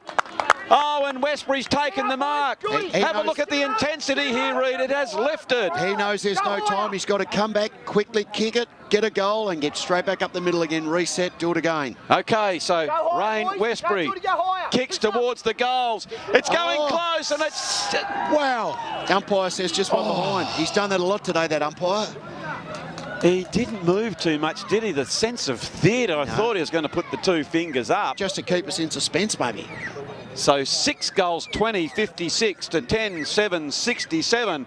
It is a rampaging Eagles outfit that are coming hard, but there is the final whistle, ladies and gentlemen. That is the score. If we just go to that JMC Motor Car Company score, it is Sorell, very gallant in defeat, 6-20, 56 to Dodges Ferry, 10-7, 67.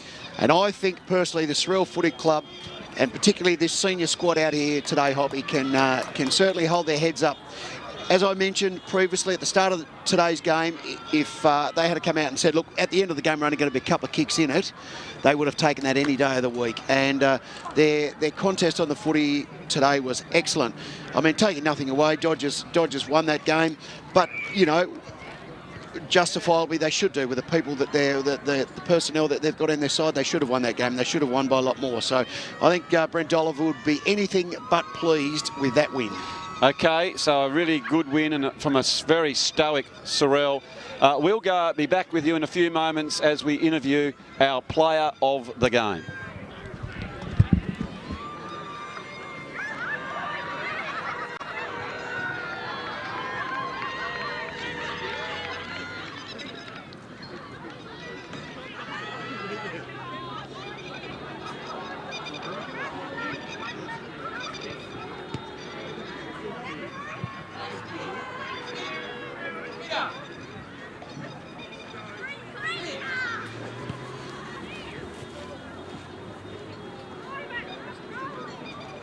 What did Jake do?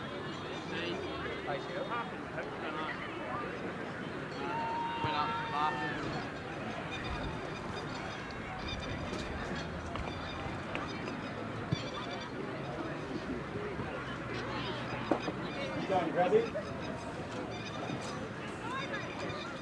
You on your Reid?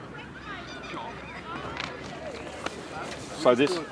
Do exactly where you did it before. It worked really well. How can they preserve those goals? They worked so hard, Sorell.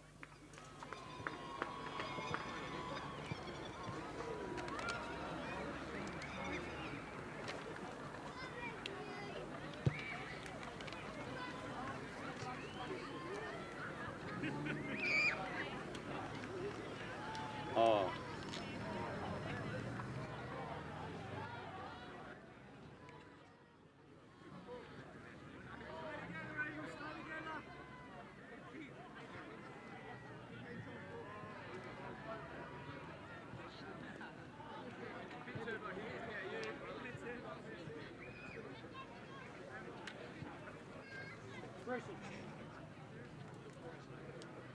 Have you? You got that mic on the other one? Yeah.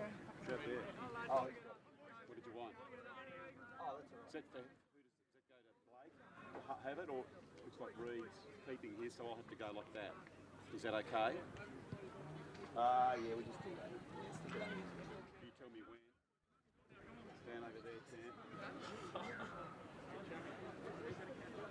Okay.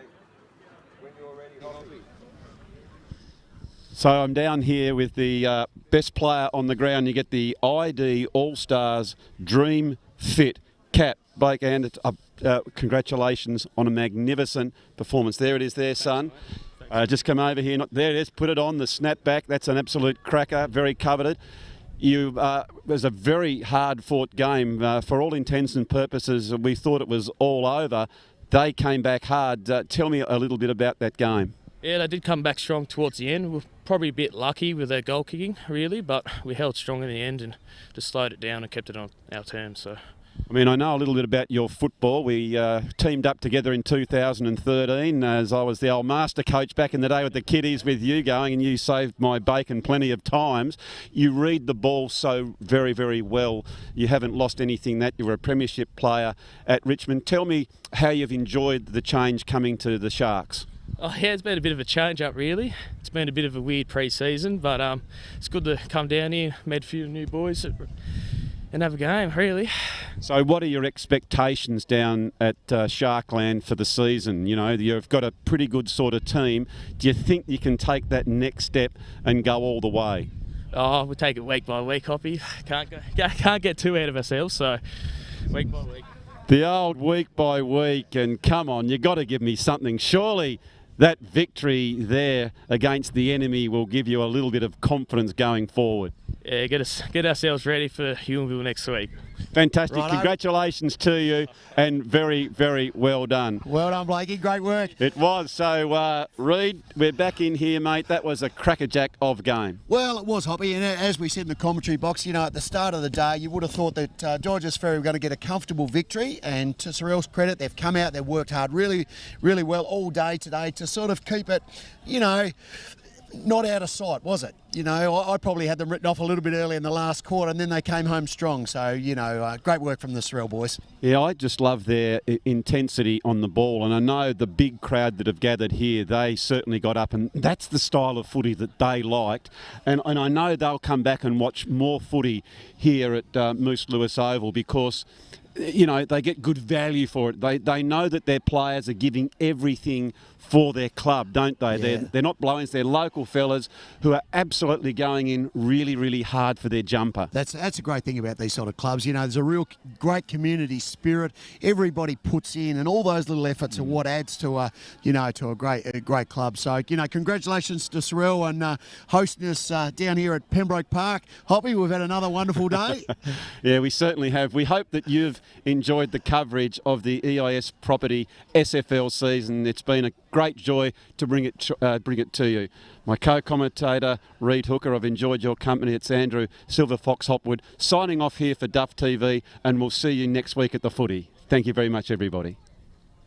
Especially when you got the breeze, Reid. Well, I mean, I freely admit I'm going for Dodges Ferry, but at the moment, their kicking and handball work there's a lot to be desired, Hoppy. You know, 3 or 4 kicks we saw in a row, they're inexcusable. You know, no pressure, just off the side of the boot. They need to be better than that.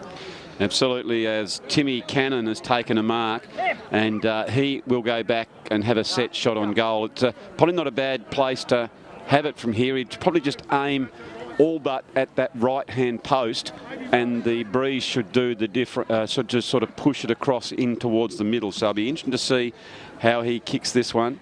Dodges Ferry probably have a bit of a take a bit of a breather here. Maybe need to resettle. That's nice he has followed the advice of the old veteran, and he's put it straight over the top of the toop of the goal umpire to sort of work that out. But that's don't cast aspersions as Dodges Ferry mount another attack on the goal. And that kick that came in from Sorell has been punished in spades as Dodges Ferry have slotted through another goal here at Pembroke Park. Reid decides to put it to do the team thing. He put it to the front of the square, and coming out is Cameron Lang, who was like a bit of a jack in the box. Have a look at the vertical leap on the young man. Got to a great position just in front of Hannibal Lecter, and has taken that strong mark. Excellent strong mark there from young. He has been for many a year. As the ball goes back in, big pack falls, paces at the bottom, and might have been tackled without the ball. He appeals for it. Yeah, Blake Anderton probably held on a little bit too long, but lucky. Might have been a sling there as well. Yeah, he's thrown a sling. Good decision there from the umpire. Oh, it's getting a little bit heated, and a couple of times when those free kicks aren't rewarded, there's a bit of frustration bubbling over the top here, and it's going to be a free kick to go to Sorell. They're calling for the 5th at the umpires, having none of that. You can see there is no doubt about it. Pace had not taken possession of the ball. Might have been blindsided, but he certainly, they said the umpire, he said play on, but he swung him over, and it's going to be a shot on goal here for Chapman. Brilliant tackler is Chapman, isn't he? Young Daniel Chapman comes in, nice looking kick off the boot. It's swinging towards the side. Right. So great info there. Yeah, might have got one in the back. Yep, Yule was tackled by Chapman. I don't know if he's okay here. Let's have a look on replay. Picks it up and then driven into the ground. Yeah, he's a bit sore. Well, maybe he's a bit winded.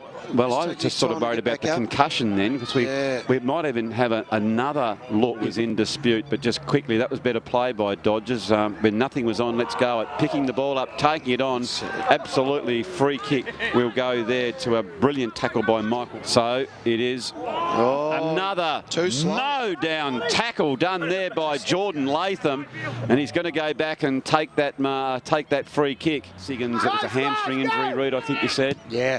So big Jack Siggins, unfortunately, having a shower at half-time there. Saw a great mark there. By Pace. Billy Pace there. Taken. And now it is Bennett just taking his time. He'll just push that ball towards the open forward line, which they've created. Running hard towards the ball is Matheson. Oh, it's a beautiful soccer off the ground. Very creative work by him. And Isaac Matheson has just put that one through for his second goal. He you know, regardless of how the goal went through, perhaps you'd say it was a lucky one, but they got a goal on the board. Absolutely. So it was, here he is, Turtle Workman. That's a good mark from Murphy. Yeah, so nice work by Workman, but kick. not to the advantage. I don't know that he, either he didn't see him or he didn't weight the ball enough or he didn't give it enough. But all in all, it's going to be a shot right in front of the Sorell goals. So Sam Russell will go back now. He's got the Bob Marleys about him, and he'll have a direct set shot on goal. Well, can he break the duck with all these behinds that they've kicked? Taking his time. He likes it. His kick. There it is. They've put it through for their second, and they're still alive. Well done, Hoppy, but looking at the trees, it still looks like there's a bit of movement. So I guess from 40 metres out, it's probably a little bit harder to a couple of Dodgers players. Isaac Matheson was the one who kicked that one in, and coming out, Ewell has hit the ground hard again. He'll sleep tent and just while on Big his Tim players. Buchanan's lining up there, Hoppy, I noticed the mood food banner popped up. Tell me, do you ever sneak into the rugby mood food? I'll do more than sneak. I frequent it because the food is so good. I love their egg and bacon brekkie rolls. They are just mercurial. I'd urge you to do it. And I'm looking for, every time I go north, you always stop at the Kempton mood food. It's a welcome sight, isn't it, to behold coming on that highway? Well, I know Campbell Hooker doesn't mind the brekkie burger either, so I wouldn't be surprised if you guys were in there together. So he is about to throw it up now. Looking quite debonair too, the umpire with He's got a headband. With the headband. Oh, that's a goal, I think. They've hooked that towards goal, have Dodgers. And through she goes. Mr. Mugabe gives it the all clear. I was going to say, the professor down there. And I think feed. No, I've only ever seen one, thank goodness. I don't go looking for them either, but there was... Here we go. It's Pace. Pace turns around. I thought he might have had a shot on goal with a set shot, but he decides to get the momentum going, and he's just pushed it to the other side. Reid Hooker. Probably lucky. I'm not going. One from Sorell, one from Dodgers. I think Sorell can hold their heads up high today, Hoppy. You know, given that they went down to got the kick out, but cut off. Given that they went down to Brighton last weekend, they've sort of bounced back and really thrown everything at this Dodgers Ferry side. Well, I tell you what, they're not out of it yet. As they get that ball, they charge towards the goals. The crowd erupt. And Reid Hooker, is this the start of a big comeback down here at Pembroke Park?